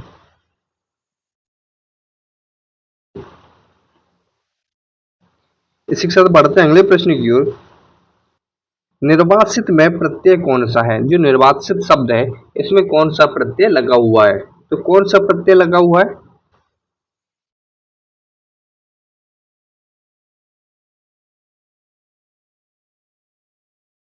इसमें जो प्रत्यय लगा हुआ है वो है इत। कौन सा है? निर्वासित, इत लास्ट में क्या आ रहा है? इति। निवास धन इति इक्वल टू निर्वासित। बढ़ते हैं अगले प्रश्न की। जो अपना अगला प्रश्न है, लेखक शब्द के अंत में, लेखक शब्द के अंत में, लेखक शब्द के अंत में कौन सा प्रत्यय लगा हुआ है? तो जो लेखक शब्द है इसके अंत में कौन सा प्रत्यय लगा हुआ है? तो वो हमारा है अक। लेख धन अक, लेख माने लिखना, अक माने किसी को करने वाला, तो लेखक। अनुज, अनुज, अनुज शब्द को स्त्रीवाचक बनाने के लिए आप किस किस प्रत्यय का प्रयोग करेंगे? किस प्रत्यय का प्रयोग करेंगे? तो करेंगे हम सी, आ प्रत्यय का प्रयोग करेंगे। बढ़ते अगले प्रश्न की ओर। शुद्ध शब्द को स्त्रीवाचक बनाने के लिए किस प्रत्यय का प्रयोग किया जाएगा? जो शुद्ध शब्द है इसको स्त्रीवाचक बनाने के लिए कौन से शब्द का प्रयोग किया जाएगा? तो वो है हमारा आ।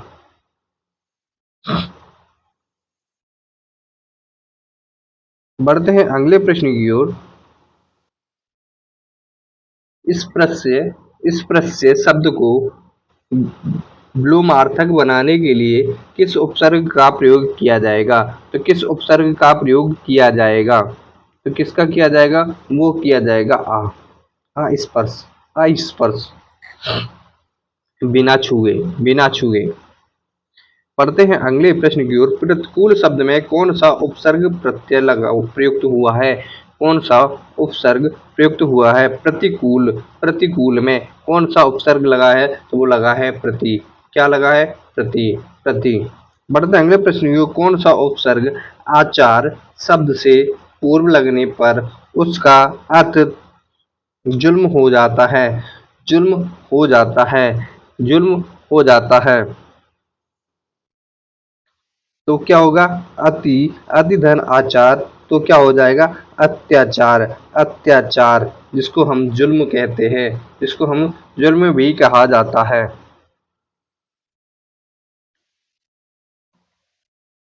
बढ़ते हैं अगले प्रश्न की ओर। निम्नांकित में कौन सा शब्द कृदंत प्रत्यय से बना है? कृदंत प्रत्यय से बना है। कौन सा शब्द कृदंत प्रत्यय से बना है? तो वह है बिकाऊ, बिकाऊ। कौन सा शब्द है? बिकाऊ। बढ़ते अगले प्रश्न की ओर। किस शब्द में आवा प्रत्यय नहीं है? यह कौन सा शब्द है जिसमें आवा प्रत्यय नहीं है? दिखावा, चढ़ावा, लावा और बुलावा। तो कौन सा प्रश्न है? वो है अपना लावा, लावा, लावा। बढ़ते अगले प्रश्न की ओर। इनमें कौन सा शब्द समूहवाचक प्रत्यय नहीं है? समूहवाचक, समूहवाचक प्रत्यय कौन सा शब्द नहीं है? तो कौन सा शब्द है जो हमारा समूहवाचक प्रत्यय नहीं है? वो हमारा प्रेस, प्रेस एक समूहवाचक प्रत्यय नहीं है। और आप लोगों को देख रहे होंगे कि हर एक प्रश्न किसी न किसी एग्जाम में पूछा गया है। हर एक प्रश्न किसी न किसी एग्जाम में पूछा गया है। सारे के सारे प्रीवियस ईयर क्वेश्चंस आप लोगों के लिए लाए हैं। यदि वीडियो आप लोगों को पसंद आ रही हो तो वीडियो को लाइक कर दें, साथ ही साथ चैनल को भी सब्सक्राइब कर लें। बढ़ते हैं अगले प्रश्न की ओर।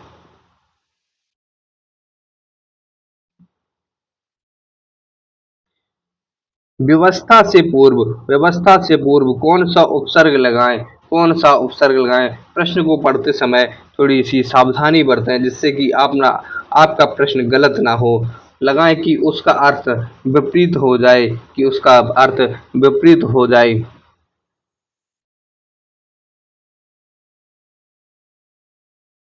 तो वो कौन सा होगा? वो होगा आ, आ, आ।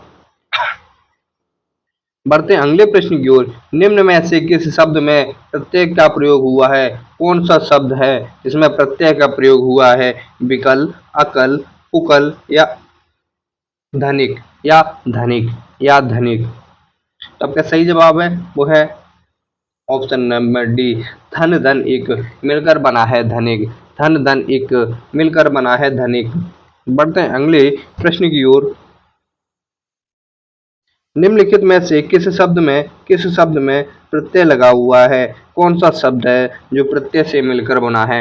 कौन सा शब्द है जो प्रत्यय से मिलकर बना है? तो वह हमारा अपना जादूगर। बढ़ते अगले प्रश्न की ओर। किस शब्द में उपसर्ग का प्रयोग हुआ है? कौन सा शब्द है इसमें उपसर्ग का प्रयोग हुआ है? कौन सा शब्द है इसमें उपसर्ग का प्रयोग हुआ है? तो वह हमारा उपकार, उपकार। उपकार में उप एक प्रत्यय है, उपधन आकार मिलकर बनता है उपकार।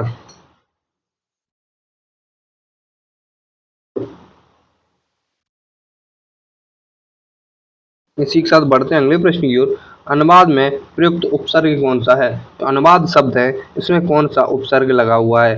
कौन सा उपसर्ग लगा हुआ है? तो इसमें लगा है अनु, अनु, अनु। बढ़ते अगले प्रश्न की ओर। निर्वाह में प्रयुक्त उपसर्ग कौन सा है? निर्वाह में प्रयुक्त उपसर्ग कौन सा है? जो निर्वाह शब्द है इसमें कौन सा उपसर्ग प्रयुक्त किया गया है? तो इसमें जो है अपना निर उपसर्ग का प्रयोग ही किया गया है। हिंदी में कृत प्रत्ययों की संख्या कितनी है?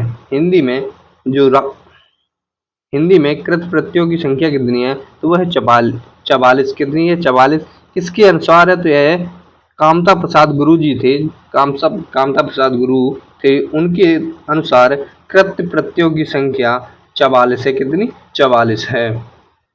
इसी के साथ बढ़ते हैं अगले प्रश्न की ओर। कृदंत प्रत्यय किन शब्दों के साथ जुड़ते हैं? जो कृदंत प्रत्यय होते हैं और किन शब्दों के साथ जुड़ते हैं?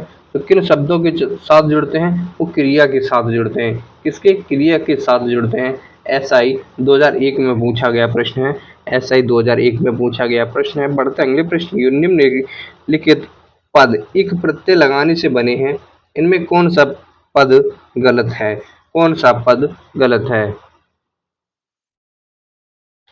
दो, जो हमारा परीक्षक है, पक्षिक है, पक्षिक यह हमारा शब्द एक प्रत्यय से नहीं बना है, बाकी का भौमिक, सामाजिक और दैविक, ये तीनों के तीनों एक प्रत्यय लगाकर बने हैं। बढ़ते हैं अगले प्रश्न की ओर। किस शब्द की रचना प्रत्यय से हुई है? किस शब्द की रचना प्रत्यय से हुई है? तो है इनमें से कोई भी नहीं। इनमें से कोई भी नहीं। किसी भी शब्द में प्रत्यय नहीं लगा है। किसी भी शब्द में प्रत्यय का प्रयोग नहीं किया गया है। किसी भी शब्द में प्रत्यय का प्रयोग नहीं किया गया है। बढ़ते हैं अगले प्रश्न की ओर।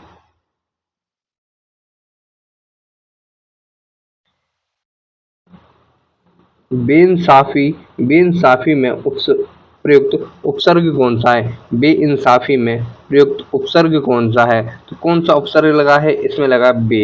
बे, बे उपसर्ग लगा हुआ है। बेधन इंसाफी, बेधन इंसाफी मिलकर बना है बेइंसाफी। पढ़ते हैं अगले प्रश्न की ओर। निम्न में से उपसर्ग रहित शब्द कौन सा है? उपसर्ग रहित शब्द कौन सा है? तो वो है सुरेश। क्या है? सुरेश। बहाव शब्द में प्रयुक्त समास प्रत्यय कौन सा है? प्रयुक्त प्रत्यय कौन सा है? प्रयुक्त प्रत्यय कौन सा है? तो है हमारा आव। आव, बहाव। विज्ञान शब्द में प्रयुक्त उपसर्ग कौन सा है? विज्ञान शब्द में प्रयुक्त उपसर्ग कौन सा है? तो वह हमारा बी।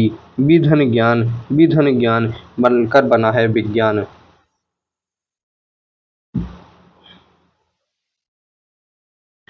बढ़ते हैं अगले प्रश्न की ओर। चिरायु, चिरायु शब्द है। चिरायु शब्द में प्रयुक्त उपसर्ग कौन सा है? चिरायु शब्द में प्रयुक्त उपसर्ग कौन सा है?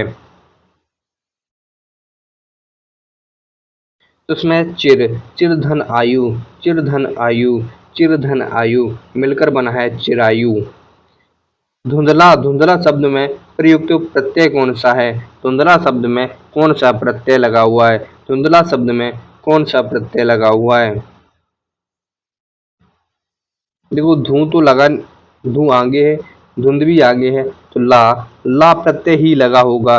कौन सा? ला प्रत्यय ही लगा होगा, क्योंकि ला हमारा लास्ट में आ रहा है। ला हमारा लास्ट में आ रहा है। और आपको पता है प्रत्यय हमेशा शब्द के अंत में लगते हैं, ना कि आगे। शब्द के अंत में लगते हैं, ना कि आगे। इसी के साथ बढ़ते हैं अगले प्रश्न की ओर।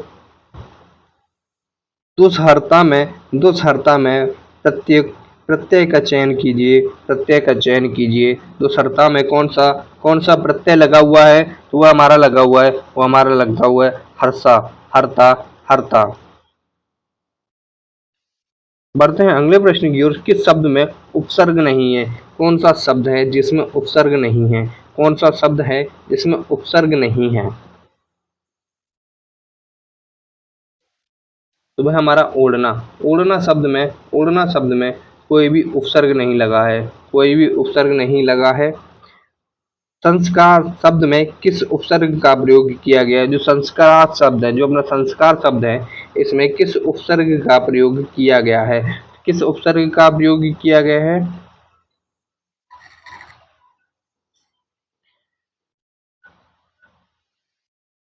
तो इसमें किया गया है सम उपसर्ग का प्रयोग। किसका? सम उपसर्ग का प्रयोग। सम उपसर्ग का प्रयोग किया गया है। सम उपसर्ग का प्रयोग किया गया है। पुरोहित, पुरोहित में उपसर्ग क्या होगा? पुरोहित शब्द में उपसर्ग क्या होगा? तो पुरोहित शब्द में अपना पुरह, पुरधन, होहित, होहित, इसमें पुर उपसर्ग रहने वाला है। बढ़ते हैं अगले प्रश्न की ओर। अवंत शब्द में प्रयुक्त उपसर्ग कौन सा और रहने वाला है? जो अवनत शब्द है, इसमें कौन सा उपसर्ग रहने वाला है? तो इसमें अपना आ उपसर्ग रहने वाला है। सावधानी सावधानी शब्द में प्रयुक्त प्रत्यय कौन सा है?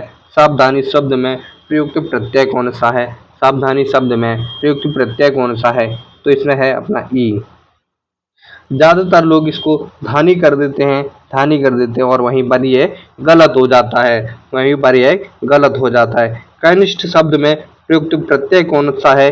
कनिष्ठ शब्द में प्रयुक्त प्रत्यय कौन सा है? तो आपका सही जवाब रहने वाला है इसमें है ईष्ट। कनि धन इष्ट, कर धन इष्ट मिलकर बना है कनिष्ठ। अतीत शब्द में निम्नलिखित में से कौन सा उपसर्ग रहने वाला है? अतीत शब्द में कौन सा उपसर्ग रहने वाला है? तो वह अपना अति इस दो अथवा दो से अधिक शब्दों से मिलकर बने हुए नए सार्थक शब्द को क्या कहते हैं? तो क्या कहते हैं? जब भी बात आए दो शब्द की, यदि बात दो शब्द की आए, दो या दो से अधिक शब्दों के मेल को हम समास कहते हैं। यदि वहीं पर पूछ लिया जाए कि दो या दो से अधिक वर्णों के मेल को, दो या दो से अधिक वर्णों के मेल अगर वर्ण पूछ लिया जाए तो उसका जवाब होगा संधि। क्या होगा? संधि। और दो या दो से अधिक वर्णों के मेल को हम क्या कहते हैं? समास कहते हैं। आपको बताना है समास कितने प्रकार के होते हैं, यही चीज आपको कमेंट बॉक्स में बतानी है। बढ़ते हैं अगले प्रश्न की ओर। जो अपना अगला प्रश्न है, समास का शाब्दिक अर्थ क्या है? जो समास है इसका शाब्दिक अर्थ क्या है? तो इसका शाब्दिक अर्थ है संक्षेप। क्या है? संक्षेप। बढ़ते हैं अगले प्रश्न की ओर। निम्नांकित में कौन सा पद अव्ययी भाव समास का है या अव्ययी भाव समास का उदाहरण है? अव्ययी भाव समास क्या होता है? सबसे पहले तो यही चीज हम समझने की कोशिश करेंगे। तो किसी भी शब्द में पहला पद अव्यय हो वह अव्ययी भाव समास कहलाता है। और अव्ययी भाव समास की दूसरी पहचान यह है कि इसका पहला पद प्रधान होता है। क्या? पहला पद प्रधान होता है।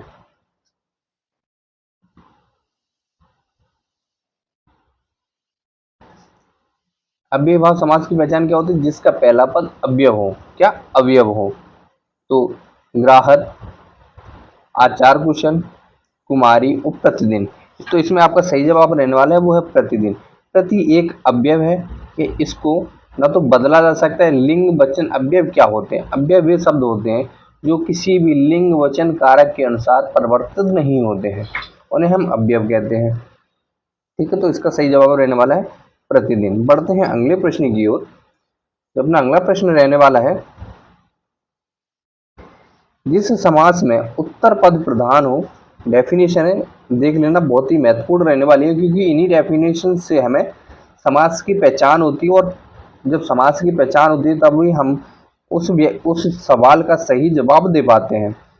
जिस समास का उत्तर पद प्रधान होने के साथ साथ पूर्व पद का उत्तर प्रदेश के विशेषण विशेष का संबंध भी होता है, उसमें कौन सा समास होता है? उसमें कौन सा समास होता है? तो उसमें होता है कर्मधारय समास। जिस भी प्रश्न में उत्तर पद और पूर्व पद दोनों प्रधान हो वहां पर हमारा कर्मधारय समास होता है। कौन सा? कर्मधारय समास होता है।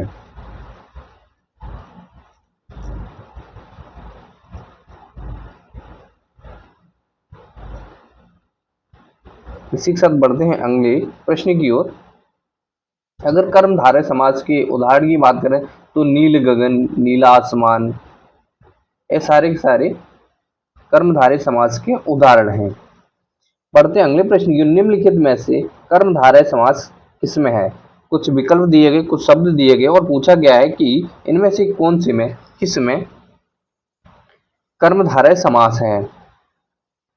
अगर बात की जाए कर्मधारय समास की तो क्या कहा गया था? इससे पहले इसकी डेफिनेशन में बताया गया था कि विशेषण विशेष्य, किसी पहला पद दूसरे पद की विशेषता बता रहा हो या दूसरा पद पहले पद की विशेषता बता रहा हो, इन दोनों का संबंध होना चाहिए। तो इसमें क्या दे रखा है कि नीलोत्पलम है, इसका सही जवाब रहने वाला है नीला दिखने वाला। बढ़ते हैं अगले प्रश्न की। जिस समास में दोनों पद अप्रधान होते हैं वहां कौन सा समास होता है? जहां पर दोनों पद अप्रधान हो, जहां पर दोनों पद अप्रधान हो और तीसरे की प्रधानता हो। क्या, जहां पर तीसरे की बारी आ जाए वहां पर हम आंख बंद करके लगा सकते हैं या बता सकते हैं कि वह वहां पर हमारा बहुव्रीहि समास होगा। क्या, बहुव्रीहि समास होगा। जैसे कुछ इसके उदाहरण हैं, जैसे दशानन, नीलपाणी, चक्रपाणी, गदेश्वर, गजानन, ये सारे के सारे इसके उदाहरण हैं। अगला प्रश्न है जितेंद्र। जितेंद्र में कौन सा समास है? जितेंद्र, जितेंद्र में कौन सा समास है?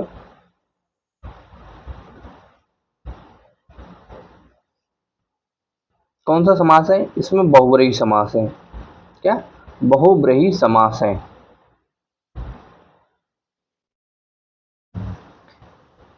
बढ़ते अगले प्रश्न की ओर। देवासुर, देवासुर में कौन सा समास होगा? देवासुर में कौन सा समास होगा? तो देवासुर में हमारा कौन सा समास होगा? द्वंद्व समास होगा। देव और असुर को मिलकर बना है देवासुर। देव माने होता है भगवान और असुर माने होता है राक्षस। ये क्या हो जाएगा? देव और असुर, अर्थात यहाँ पर द्वंद्व है, यहाँ झगड़ा है। जहां पर भी द्वंद्व, झगड़ा, अपोजिट, ओपोजिशन, विपरीतार्थक, विलोम शब्द जैसे शब्दों का यूज किया जाए वहां पर हमारा द्वंद्व समास होता है। बढ़ते हैं अगले प्रश्न की ओर। जो अपना अगला प्रश्न है, देशांतर में कौन सा समास होगा? देशांतर में कौन सा समास होगा? दिशा धन अंतर, दिशा धन अंतर या देश धन अंतर। देश धन अंतर को हम क्या क्या कहते हैं? देशांतर। देश धन अंतर को हम क्या कहते हैं? कहते हैं देशांतर। इसमें कौन सा समास रहने वाला है? इसमें समास रहने वाला है तत्पुरुष समास। तत्पुरुष समास की क्या पहचान होती है? जिस भी शब्द में, जिस भी शब्द का समास विग्रह करने पर उसमें कारक चिन्हों का प्रयोग किया जाए या कारक चिन्ह आए, वहां पर हमारा तत्पुरुष समास होता है। जैसे इसमें क्या है? देश धन अंतर, देश में अंतर। देश में अंतर को क्या कहते हैं? मैं एक कारक चिन्ह है। कारक चिन्ह किस तरीके से आते हैं, इसके लिए हम कारक पर अलग से वीडियो लाने वाले हैं, आप लोग उसको भी जरूर देखिएगा।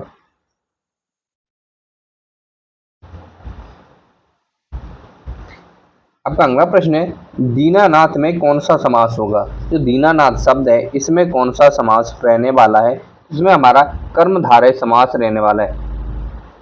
कौन सा समास रहने वाला है? कर्मधारय समास रहने वाला है। मुख दर्शन, मुख दर्शन में कौन सा समास है? मुख दर्शन में कौन सा समास है? मुख दर्शन में हमारा तत्पुरुष समास है। कौन सा तत्पुरुष समास है?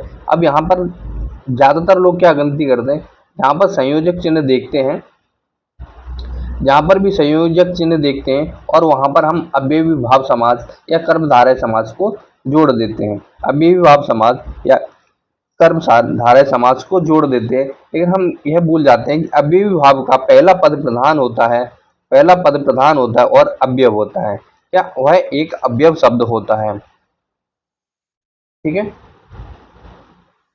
बढ़ते हैं अगले प्रश्न की। जो अपना अगला प्रश्न है, कौन सा शब्द बहुव्रीहि समास का सही उदाहरण है? बहुव्रीहि समास का सही उदाहरण है। तो कौन सा शब्द जो बहुव्रीहि समास का सही उदाहरण है? वो है निस्दिन, निस्दिन, त्रिभुवन, त्रिभुवन, पंचानन या पुरुष सिंह, या पुरुष सिंह। तो आपका सही जवाब है वो है पंचानन, पंचानन, पंचानन। यह हमारा बहुव्रीहि समास का उदाहरण है। निशाचर, निशाचर में कौन सा समास होगा? निशाचर, निषधन आचार, निशाचार में कौन सा समास रहने वाला है? तो इसमें बहुव्रीहि समास रहने वाला है। निशाचर, निशाचर में बहुव्रीहि समास रहने वाला है। बढ़ते हैं अगले प्रश्न की ओर। चौराहा में कौन सा समास होगा? चौराहा में कौन सा समास होगा? तो चौराहा में हमारा द्विगु समास होगा। कौन सा? द्विगु समास रहने वाला है। चौराहा में हमारा द्विगु समास रहने वाला है। द्विगु समास की पहचान क्या होती है? द्विगु समास की पहचान क्या होती है? तो द्विगु समास की जो पहचान रहने वाली है वो होती है किसी भी शब्द का पहला शब्द, पहला वर्ड या किसी भी शब्द की शुरुआत संख्यावाचक शब्दों से होती है। संख्यावाचक शब्दों से होती है और संख्यावाचक शब्दों से होती है, वहां पर हमारा द्विगु समास होता है। क्या? वहां पर हमारा द्विगु समास होता है। दसमुख में कौन सा समास है? दसमुख में कौन सा समास है? दसमुख में कौन सा समास रहने वाला है? तो दसमुख में बहुव्रीहि समास रहने वाला है। अर्थात दसमुख किसके थे? दसमुख किसके थे? रावण के। इसी को हम दशानन भी कहते हैं। सुपुरुष में कौन सा समास है? सुपुरुष में कौन सा समास है? सुपुरुष में हमारा कर्मधारय समास है। पुरुष की विशेषता बता रहा है। सुपुरुष मतलब अच्छा पुरुष अर्थात इसमें कर्मधारय समास रहने वाला है। विशेषण और विशेष के योग से कौन सा समास बनता है? विशेषण और विशेष के योग से कौन सा समास बनता है? अभी हमने पीछे देखा था, वो बनता है हमारा कर्मधारय समास। बढ़ते हैं अगले प्रश्न की ओर। जब अपना अगला प्रश्न है, निम्नलिखित में से एक शब्द में द्विगु समास है, उस शब्द का चयन कीजिए। कौन सा शब्द द्विगु समास का उदाहरण है? तो वह सप्ताह। क्या है? सप्ताह। अभी हमने देखा था किसी भी शब्द की शुरुआत संख्यावाचक शब्दों से हो, वहां पर हमारा द्विगु समास होता है। बढ़ते अगले प्रश्न की ओर। किस समास के दोनों शब्दों में समानाधिकरण होने पर कर्मधारय समास होता है? समानाधिकरण होने पर, याद रखने वाली बात है, समानाधिकरण होने पर कर्मधारय समास बन जाता है। कोई दूसरा समास होते हुए भी दोनों शब्दों में समानता होती है के कारण वह हमारा कर्मधारय समास हो जाता है। तो आपका सही जवाब रहने वाला है वो है तत्पुरुष समास। क्या है? तत्पुरुष समास। किसमें सही समासिक पद है? कौन सा शब्द सही सामासिक पद है? तो कौन सा शब्द है? वह हमारा दिवारात्रि, देवों की रात्रि। द्विगु समास का उदाहरण कौन सा है? देखो, अन्वय में कोई समास नहीं है। दिन रात यह हमारा द्वंद्व समास का उदाहरण है। और चतुरानन अर्थात ब्रह्मा जी, यह हमारा बहुव्रीहि समास का उदाहरण है। किसका? बहुव्रीहि समास का उदाहरण बचा है त्रिभुवन। ये बिल्कुल हमारा सही जवाब रहने वाला है। ज्यादातर लोग इसको भी कर देंगे, लेकिन यह हमारा गलत हो जाएगा, क्योंकि इसका तीसरा अर्थ निकल के आ जाता है। क्योंकि चतुरानन हम ब्रह्मा जी को कहते हैं। इनमें से द्वंद्व समास का उदाहरण कौन सा है?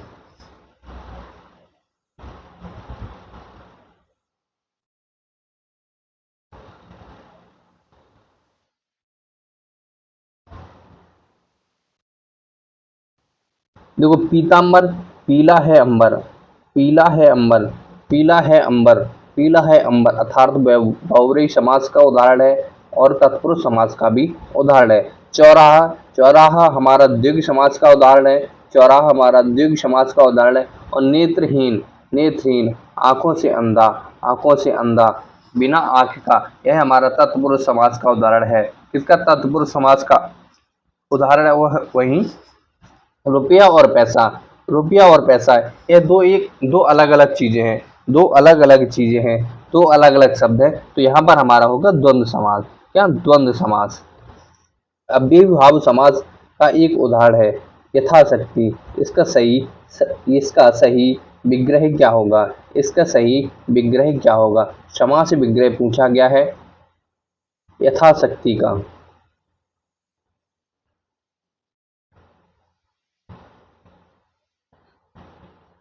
तो इसका जो सही जवाब रहने वाला है वो है शक्ति के अनुसार, शक्ति के अनुसार, शक्ति के अनुसार।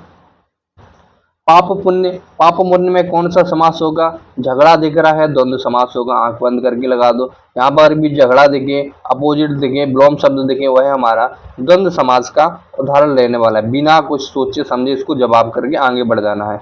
लंबोदर, लंबोदर जिसकी लंबी है उधर, जिसका लंबा है उधर, उसमें कौन सा समास रहने वाला है? लंबोदर में कौन सा समास रहने वाला है? लंबोदर अर्थात गणेश भगवान। तो इसमें हमारा बहुव्रीहि समास रहने वाला है। कौन सा? बहुव्रीहि समास रहने वाला है। बढ़ते हैं अगले प्रश्न की ओर। देश प्रेम में कौन सा समास है? देश प्रेम में कौन सा समास है? देश के लिए प्रेम, देश के लिए प्रेम, देश के लिए प्रेम अर्थात अर्थात तत्पुरुष समास, कारक चिन्ह का प्रयोग हुआ है, तो यहाँ पर हमारा तत्पुरुष समास होगा। परमेश्वर, परमेश्वर में कौन सा समास है? परमेश्वर में कौन सा समास है? तो परमेश्वर में कौन सा समास रहने वाला है? तो परमेश्वर में हमारा कर्मधारय समास रहने वाला है। परम के लिए ईश्वर, परम के लिए ईश्वर। अनायास, अनायास, अनायास में कौन सा समास है? अनायास में कौन सा समास है? तो अनायास में नज, नज समास है, इसमें कोई समास नहीं है, अर्थात इसमें कोई समास नहीं है। नज मतलब नहीं है। भी देखो पीसीएस पेपर में पूछा गया प्रश्न है 2003 में। बढ़ते हैं अगले प्रश्न की ओर। गौशाला में कौन सा समास है? गौशाला में गायों के लिए शाला अर्थात गायों के रहने का घर, तो इसमें तत्पुरुष समास रहने वाला है। कौन सा? तत्पुरुष समास रहने वाला है। वही नवग्रह, नवग्रह, नवग्रह,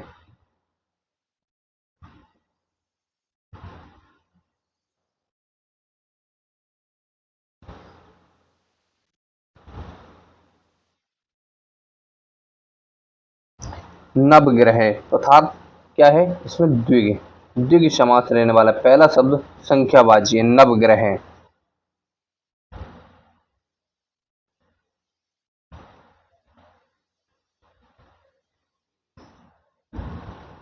विद्यार्थी में कौन सा समास है? विद्यार्थी शब्द है, इसमें कौन सा समास है? कौन सा समास है? तो इसमें हमारा भी तत्पुरुष समास रहने वाला है। कौन सा? तत्पुरुष समास रहने वाला है। कन्यादान, कन्या का दान, कन्या का दान, कन्या का दान अर्थात तत्पुरुष समास। कौन सा?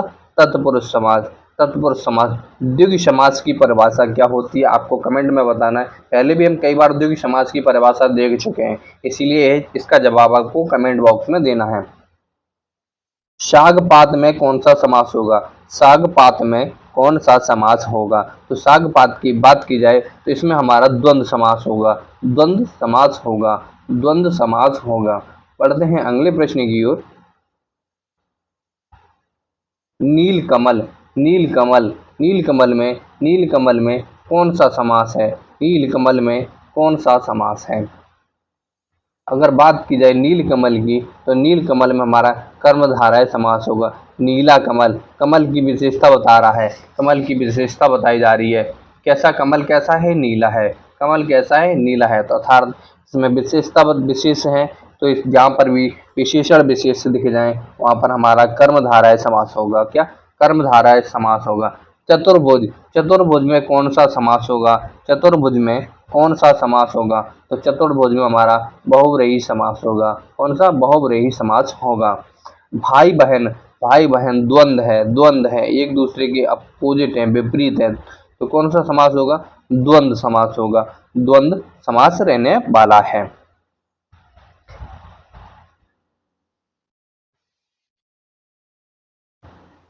और यदि वही पूछ लिया जाए वनवास, वनवास में कौन सा समास है? वन में निवास करने वाला, वन में निवास करने वाला,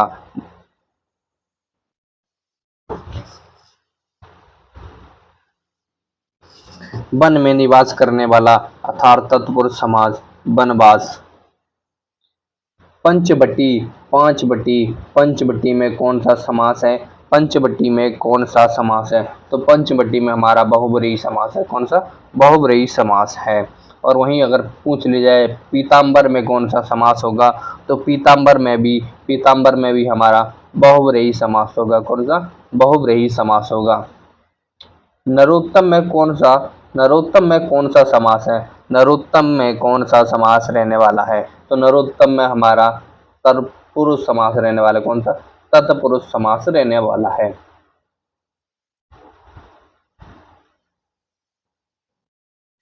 पढ़ते हैं अगले प्रश्न की ओर।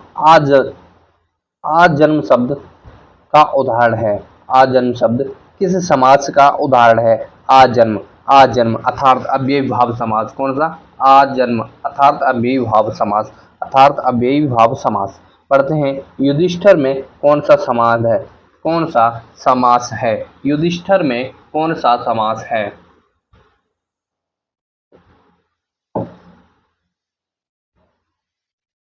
युधिष्ठिर में कौन सा समास रहने वाला है? तो युधिष्ठिर में भी हमारा बहुव्रीहि समास रहने वाला है। कौन सा? बहुव्रीहि समास रहने वाला है। कर्मधारय समास के कोई दो उदाहरण आपको कमेंट बॉक्स में बताने हैं। गगनचुंबी, गगन को चूमने वाला अर्थात तत्पुरुष समास। क्या? तत्पुरुष समास। धक्का मुक्की में कौन सा समास रहने वाला है? बहुत एग्जाम में पूछा जाने वाला प्रश्न है। इसका सही जवाब क्या रहने वाला है? इसका सही जवाब रहने वाला है द्वंद्व समास। धक्का मुक्की समझ लो झगड़ा, जहां पर झगड़ा आ जाए वहां द्वंद्व समास लगा दो। त्रिफला, तीन फल वाला अर्थात इसमें कौन सा समास रहने वाला है? इसमें हमारा द्विगु समास रहने वाला है। द्विगु समास की पहचान क्या होती है?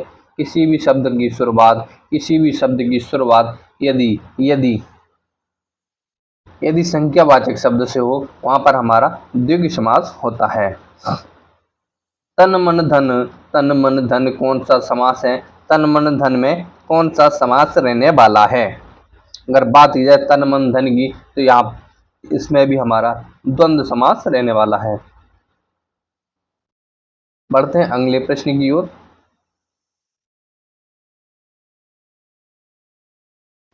चक्रपाणी एग्जाम में बहुत पूछा जाता है। ज्यादातर एग्जाम में यह देखने को मिला है चक्रपाणी में कौन सा समास है।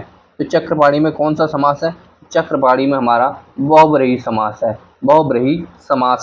पाप पुण्य में कौन सा समास होगा? द्वंद्व दिख रहा है, द्वंद्व समास होगा। झगड़ा दिख रहा है, द्वंद्व समास होगा। पंचवटी में कौन सा समास होगा? पंचवटी में कौन सा समास रहने वाला है? तो पंचवटी में कौन सा समास है? वो हमारा द्विगु समास है। कौन सा? द्विगु समास। के आधार पर शब्द के कितने भेद होते हैं? उत्पत्ति के आधार पर शब्द के कितने भेद होते हैं? तो अगर बात की जाए उत्पत्ति के आधार पर शब्द के भेद की, तो वो होते हैं चार।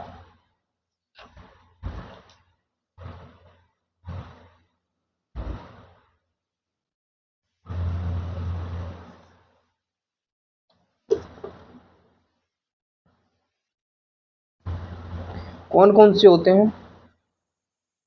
तत्सम,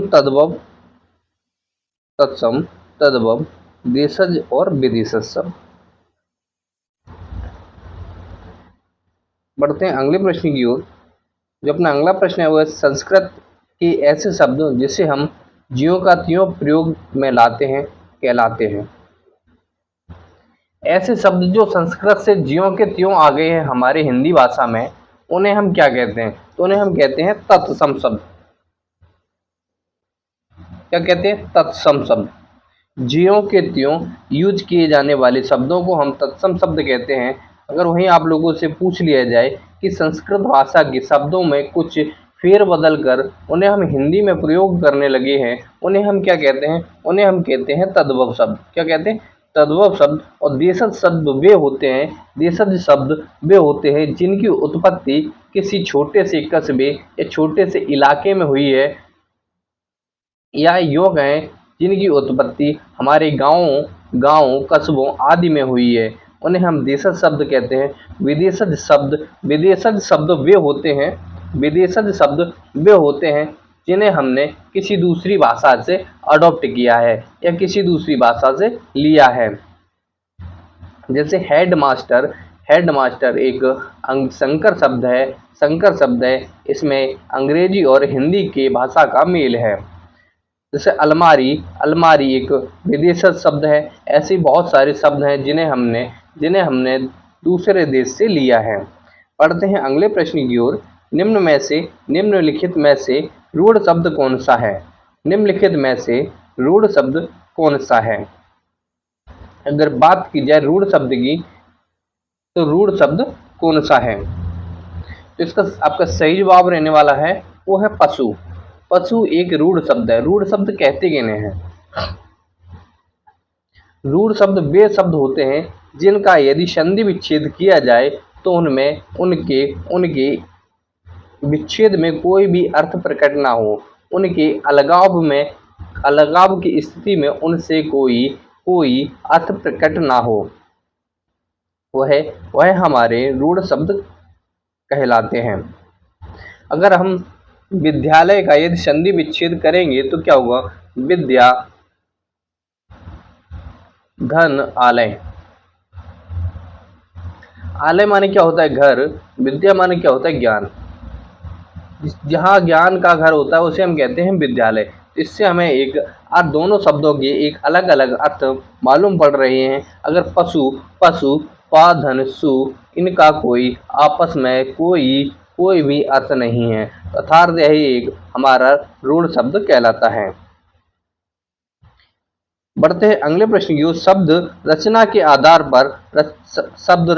आधार पर बताइए कि कौन सा शब्द योग रूढ़ है? कौन सा शब्द योग रूढ़ है? कौन सा शब्द योग रूढ़ रहने वाला है?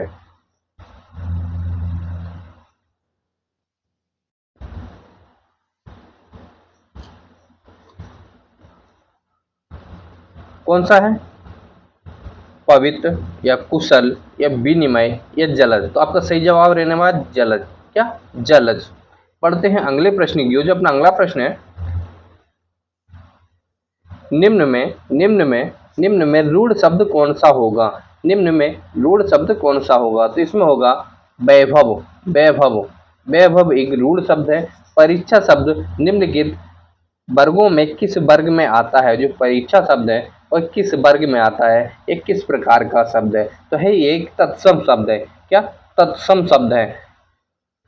यदि आप लोगों को तत्सम तद्भव पहचानने में दिक्कत होती है तो आप हमें कमेंट करके बता सकते हैं। हम इसकी एक शॉर्ट ट्रिक की वीडियो आप लोगों के लिए लेकर आएंगे। यदि आप लोग कहेंगे तो हम इसकी एक शॉर्ट्स वीडियो भी ला कर आपके लिए अपलोड कर देंगे।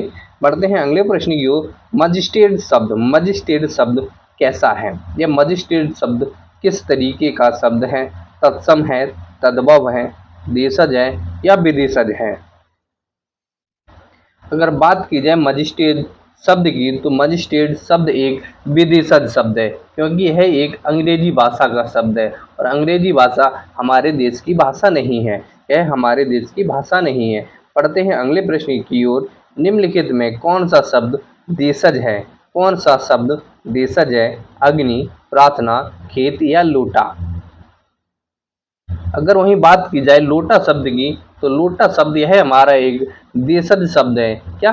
एक देशज शब्द है। इसकी उत्पत्ति हमारे भारतवर्ष में ही किसी गांव, मोहल्ले या किसी कस्बे से हुई है। बढ़ते हैं अगले प्रश्न की ओर। स्वतंत्र सत्ता धारण न करने वाले शब्द क्या कहलाते हैं?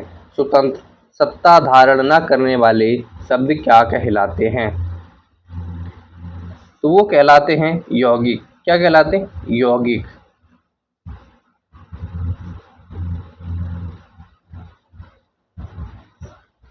बढ़ते अगले प्रश्न की। निम्नलिखित में कौन यौगिक शब्द है? निम्नलिखित में कौन यौगिक शब्द हैं?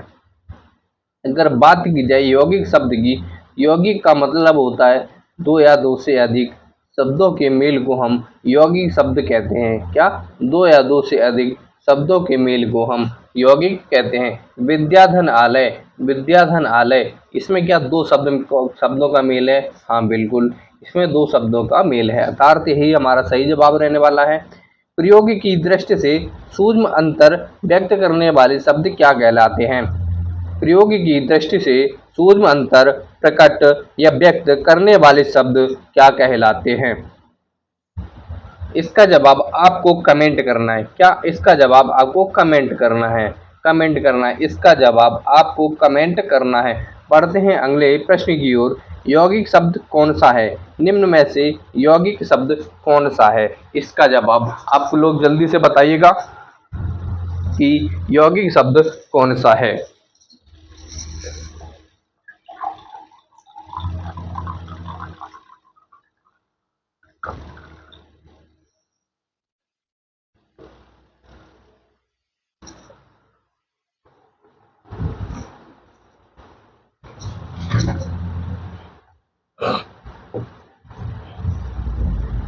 बात चल रही थी यौगिक शब्द कौन सा है। तो यौगिक शब्द के बारे में आप लोगों को पता है, दो या दो से अधिक शब्दों के मेल में जहाँ पर दो किसी शब्द में एक से अधिक शब्द पाए जाते हैं वह यौगिक शब्द कहलाता है। अर्थात पाठशाला इसमें एक ऐसा शब्द है जिसमें दो शब्दों का मेल दिख रहा है।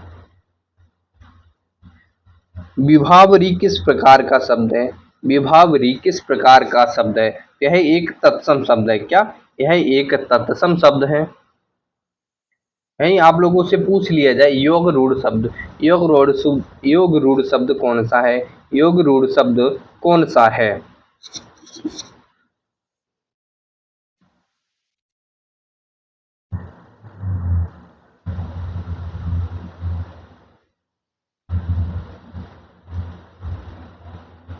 लंबोदर एक योग रूढ़ शब्द है।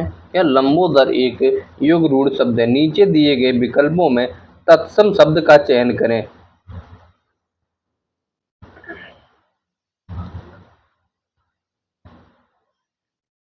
तो गोधूम, गोधूम एक तत्सम शब्द है। क्या गोधूम एक तत्सम शब्द है? वहीं नीचे दिए गए विकल्पों में तद्भव शब्द का चयन करें।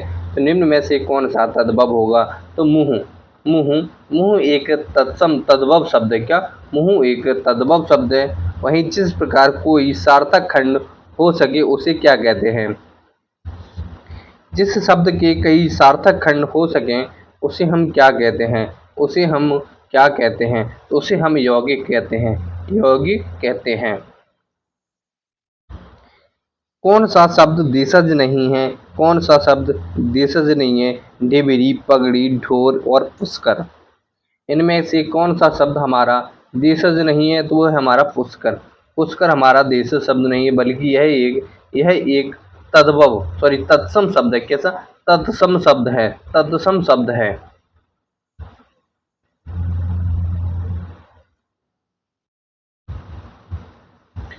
जिन शब्दों की उत्पत्ति का पता नहीं चलता है उन्हें कहा जाता है। जिन शब्दों की उत्पत्ति का पता नहीं चलता है उन्हें क्या कहा जाता है? उन्हें कहा जाता है, उन्हें क्या कहा जाता है? तो उन्हें कहा जाता है देशज शब्द। देशज शब्द, इनकी उत्पत्ति का पता नहीं चलता है। जैसे लोटा, लोटा, लोटा।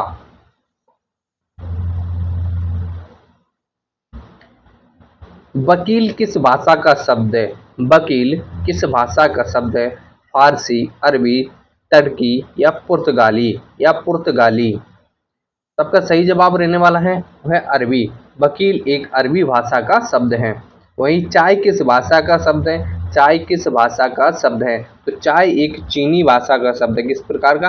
चीनी भाषा का शब्द है। स्टेशन किस भाषा का शब्द है? तो स्टेशन अंग्रेजी भाषा का शब्द है। स्टेशन अंग्रेजी भाषा का शब्द है। वहीं आप लोगों से पूछ लिया जाए संकर शब्द का अर्थ क्या होता है? संकर शब्द का अर्थ क्या होता है? संकर शब्द का अर्थ होता है दो भाषाओं के शब्दों से मिलकर बना शब्द। दो भाषाओं के शब्दों से मिलकर बना शब्द संकर शब्द कहलाता है। बानर का तद्भव क्या होगा? बानर का तद्भव क्या होगा? तो बानर का जो तद्भव रहने वाला है वो है बंदर। क्या? बंदर। दर्शन का तद्भव क्या होगा? दर्शन का तद्भव रूप क्या होगा? दर्शन का तद्भव रूप क्या रहने वाला है? इसका रहने वाला है दर्शन, दर्शन।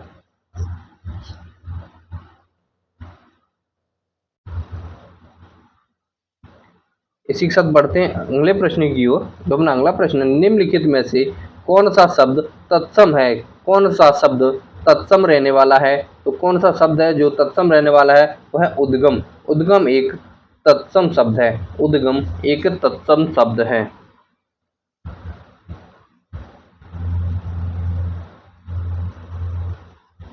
अपील शब्द किस भाषा का शब्द है? अपील शब्द किस भाषा का शब्द है? अपील शब्द है वो हमारा विदेशज शब्द है। कैसा? विदेशज शब्द है। महंगी, महंगी, मगही, मगही, मगही शब्द किस प्रकार का शब्द है? जो मगही है यह किस प्रकार का शब्द है? अगर बात की जाए मगही की तो मगही एक तद्भव शब्द है।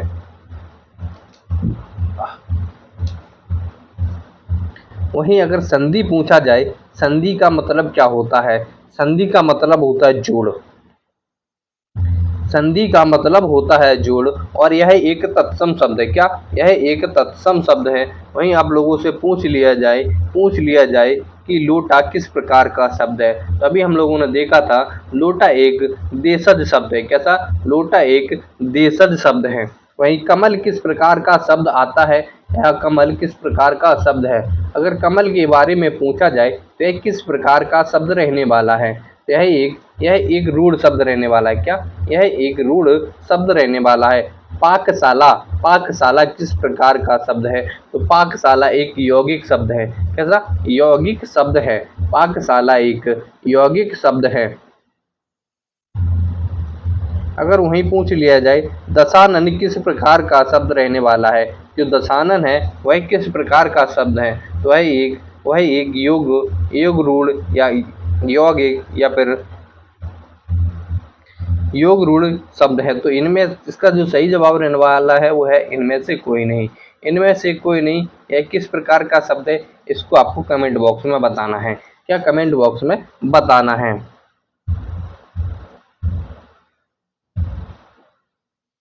वहीं यदि आपसे पूछ लिया जाए निम्न में से एक तत्सम शब्द छांटकर बताइए, तो निम्न में से कौन सा शब्द तत्सम शब्द के अंतर्गत आएगा?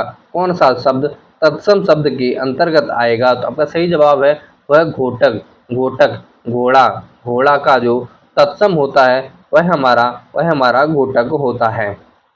निम्न में से कौन सा शब्द तुर्की भाषा का है? निम्न में से कौन सा शब्द तुर्की भाषा का है? कौन सा शब्द तुर्की भाषा का रहने वाला है? तो वह हमारा कैंची। कैंची एक तुर्की भाषा का शब्द है। कैंची एक तुर्की भाषा का शब्द है। वहीं निम्नलिखित तत्सम तत्सम शब्द का चयन करें। निम्न में से तत्सम शब्द कौन सा होगा? निम्न में से तत्सम शब्द कौन सा होगा? तो वो होगा हमारा वर्षा। वर्षा। वर्षा का यदि तद्भव पूछ लिया जाए तो क्या होगा? तद्भव पूछ लिया जाए तो क्या होगा? यह आपको कमेंट में बताना है। यह आपको कमेंट में बताना है। बढ़ते अगले प्रश्न की ओर। निम्नलिखित में से कौन सा तद्भव शब्द नहीं है? निम्नलिखित में से कौन सा तद्भव शब्द नहीं है? तो वह कौन सा शब्द है जो तद्भव नहीं है?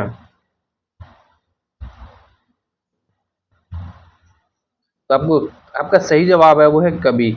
कभी एक तद्भव शब्द नहीं है। कभी एक तद्भव शब्द नहीं है। बढ़ते हैं अगले प्रश्न की ओर।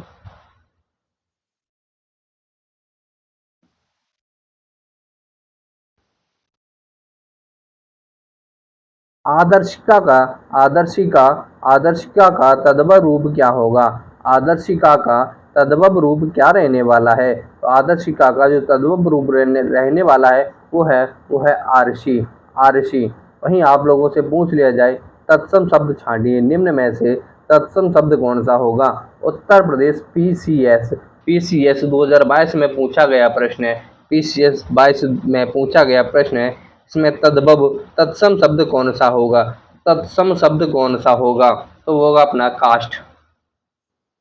क्या रहने वाला है? कास्ट।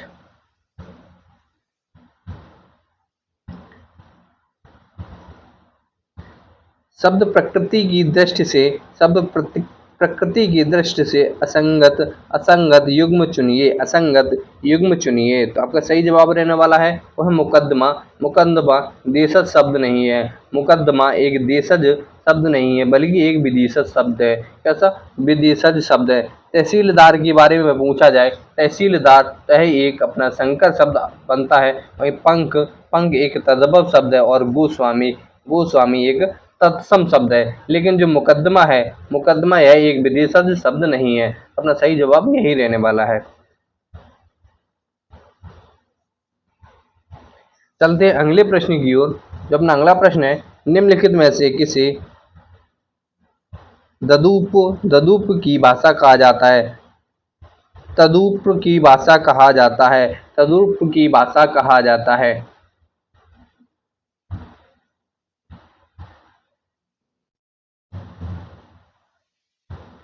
तद्रूप की भाषा कहा जाता है। आपका सही जवाब रहने वाला है वो है तत्सम।